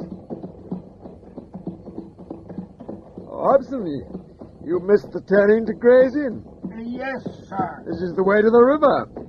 Indeed, sir. Hobson, just a minute. Who are you? Where are you taking me? Haven't you guessed, sir? But, the door! What's the jig? Let me out! No, sir. Are you? Stop! Help!